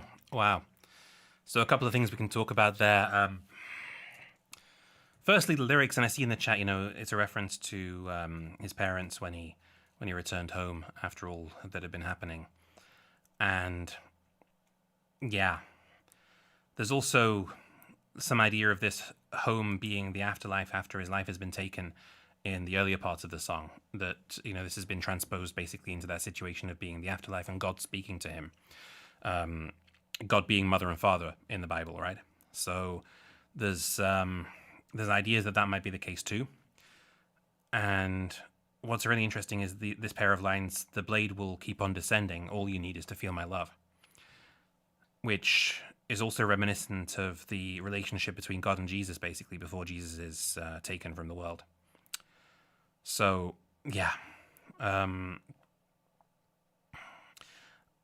we have this last part, search for beauty, find your shore, try to save them all, bleed no more. You have such oceans within. Love that. You have such oceans within, there's so much more in you that you haven't discovered yet, as wide as the ocean. And in the end, I will always love you. And then we just have the beginning at the very end. So it's all back to front, the beginning's at the end and the end's at the beginning. He's such an amazing storyteller.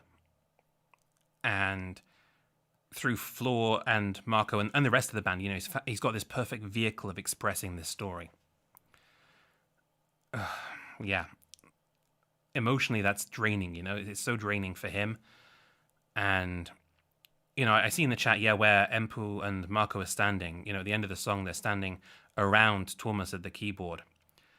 And, they know what the song means to him. They know how emotionally hard it is for him. There was a while when he felt he couldn't play it at all. And yeah, this is like the solidarity between the guys on the stage, that they make their way over to him to show support. There's a lot of empathy in this band. So yeah, so much going on there. I hope I've covered everything I needed to cover. I can't remember whether there's anything I've forgotten, but this being a live review, I'm going to assume that I've covered all I realistically can with that. And it's taken a while. I'm sure it's taken a while. So we got there. I'm going to come back to my normal screen now. I'm done looking at videos for tonight. So what do we have to talk about still? Firstly, thank you to all of you for being here tonight. It's been so cool to do my first stream. This was to celebrate 1,000 subscribers. And I'm at almost 1,600 now, which has been a huge jump that I wasn't expecting. So thank you for those of you who have joined me as followers on YouTube. If you haven't subscribed on YouTube, you know what it's like on YouTube. It costs you not a penny to subscribe to a channel, and it really makes a difference, It puts us higher up in the algorithms. It makes us more visible. So that little click on subscribe for free, it does us a huge favor. And hopefully it does you a favor too, because then you'll know when I have more videos coming out. And I'm trying to get videos done like a couple a week at least. I can't really manage more than that with job and family and my music too. So I'll be putting more Nightwish videos up in the future, definitely, because they're one of my favorite bands, and that's just where I started on this journey, and I won't be stopping anytime soon. So there will be more. Hit the notifications bell, because I'm pretty much always there in the live chat at the premieres, and I'm always there to chat. And now I have my Discord server. I'll be there to debrief afterwards. I'm going to put the link to my Discord server in the chat here again, in case there's anybody who would like to join me for debriefing after my streams or after my review videos go online. You can always hop in there and we can have a chat about it. I'll be asking questions about my reviews and reactions as well.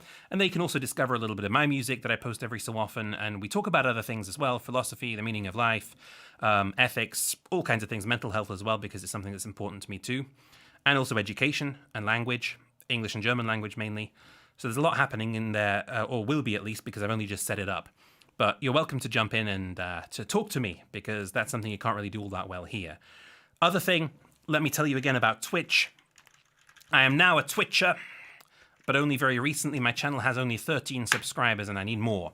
So if you haven't got Twitch, now's the time to get it, because I will be putting out more regular streams with reaction videos on Twitch. Also with a bit of my own music as well, to get people's attention and hopefully put my music out there a little bit more. That's one really cool motivation of building this channel a bit, that my music maybe gets heard a bit, because my last album came out in the middle of the pandemic last May, and I couldn't really advertise it. I couldn't play shows. So now's a really good time, and you guys know this, to support your musicians. And even if it's just a free click on a website, if it's streaming the music on Spotify, whatever it may be, just connecting with us and making sure people know about us. And my social links are up there as well. I've told you about Patreon. That's a really cool place to be, because I do offer something in return for money. I'm not looking for donations. If you throw €1 in the pot, you'll get early access to all my videos. You get to comment earlier. You get to jump in the Discord and talk about it earlier. If you put in the €5, you get a whole lot more on top of that. And you'll see on the page, I don't want to kind of read it all to you because you can see it there yourselves. But there's a lot that I offer for the subscriptions, and every bit makes a difference. I would love to kind of up my technology level here a little bit more, and make better streams for you. So that would make that possible. So if you enjoyed this, then please do come back again and see me, and hop on a stream, or put some love on the videos that I've already done about Nightwish and other bands as well. There's lots for you to check out if you're only just getting to know me. And as I said, I am a musician, so I don't know if there's anybody in the chat who actually knows my music. If there is, if there's a song you'd like to hear me play to play us out today, don't be shy. Throw a song into the chat. This video won't be entirely public. I'm going to cut the review of Poet in the Pendulum. I'm going to put that online as a new video. And the rest of it I can't really do because of copyright for all the reactions that I've done. And so if you'd like your own little exclusive song before we say goodbye today, now's the chance. If you know me and my music, then happily throw a request into the comments, and I'll make that happen for you before we go. If not, I'm just going to do one at random. And of course, I know that with my acoustic guitar or my piano, I can't be Nightwish, but I thought it'd be nice to play a little goodbye song for the day.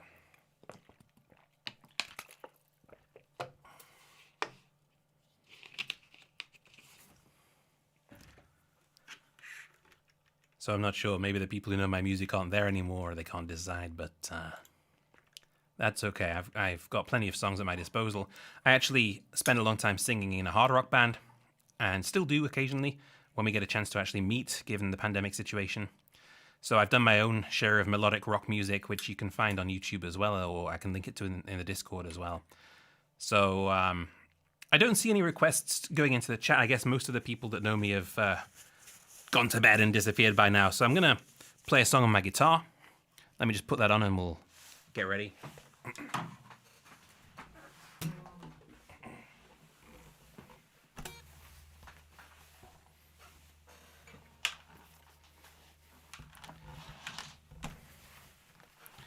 So,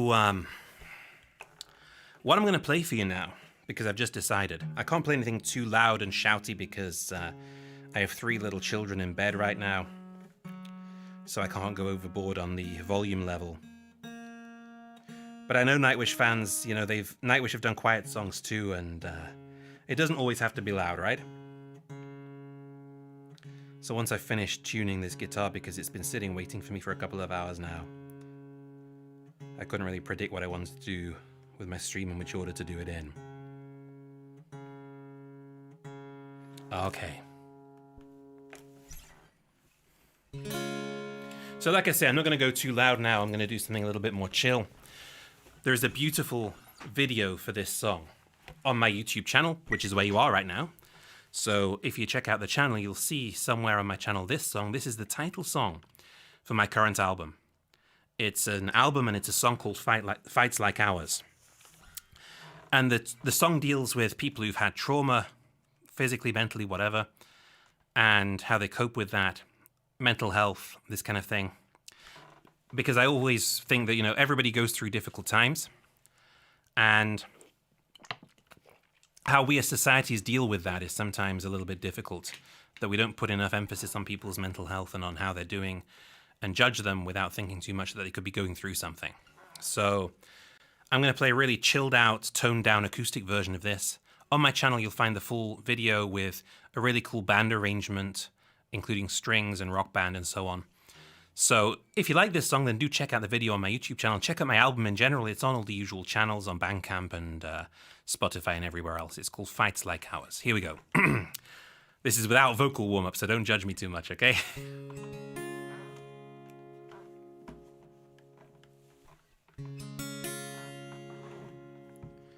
I'm just making sure everything's as it should be.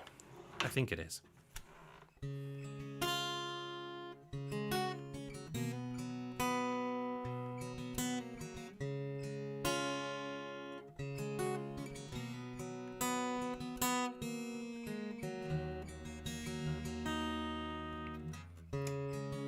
We all have our own demons that we call by different names, trying to overcome our struggles.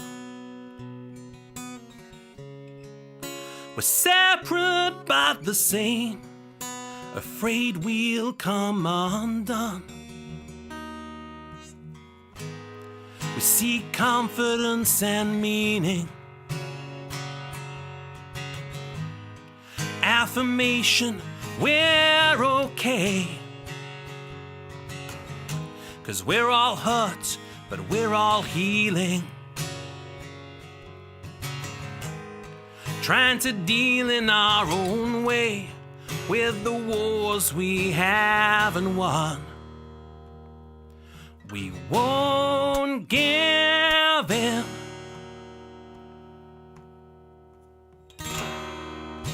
If you've had fights like ours,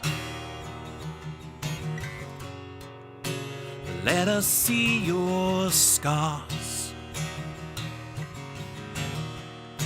If you've had fights like ours, let us see your scars. As we wrestle with our conflicts, our defenses are assigned to each unexpected enemy, trying to occupy our minds in our weakness and our fright. We will meet them with defiance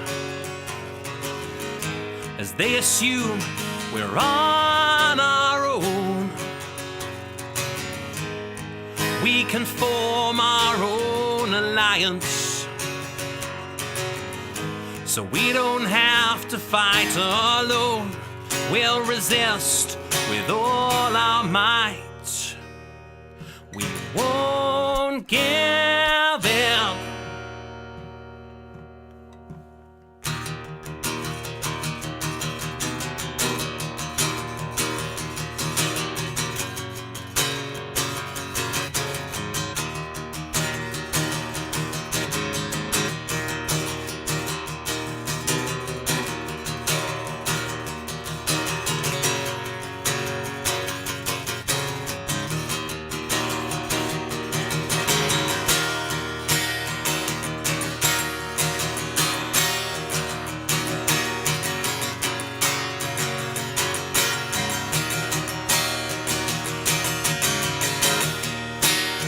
Had fights like ours, let us see your scars. If you've had fights like ours, let us see your scars. If you've had fights like ours, let us see your scars. If you've had fights like ours, let us see your scars. If you've had fights like ours, let us see your scars.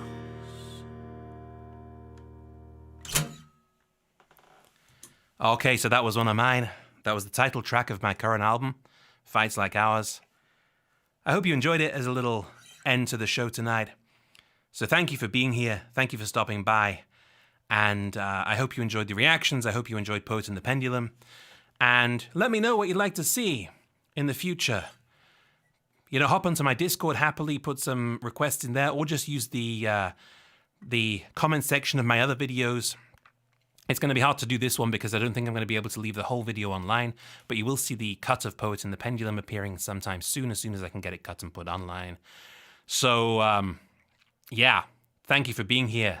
Thank you to my wonderful moderator, YT, for taking care of everything, putting the links together for me, and just generally being wonderful here. And, you know, what a wonderful bunch of people in the chat room. Thank you. And I see the question, my favorite Nightwish song, I always go back to Ghost Love Score. I always do. There's so many, though, so many favorites. I love Dead Boy's Poem. I love, there's so many. Right Now, How's the Heart is a real favorite for me. And it grew on me. It took a while, but that's one of my favorites. So many. So many good ones. And it's hard to choose one. But I think if I have to kind of live on a desert island and only get to hear one Nightwish song again, it's still going to be Ghost Love Score. It's the one that I come back to, always. All right. Let me know. You know where the comment section is, folks. Let me know your favorites. Let me know on my other videos, because the comment sections are still open there, what it is you'd like to see in the future. And I look forward to seeing you again. Don't forget, if you're on Twitch, head over and give me a follow there, because my next stream is probably going to be on Twitch. And we'll see what videos appear in the weeks to come. So thank you for being here and spending your time with me this evening. I know there's so much on offer, so many streams on offer, so many creators on offer. So thank you for choosing me tonight and being here. And I'm going to say now, until next time, thank you all so much for being around. Bye-bye now.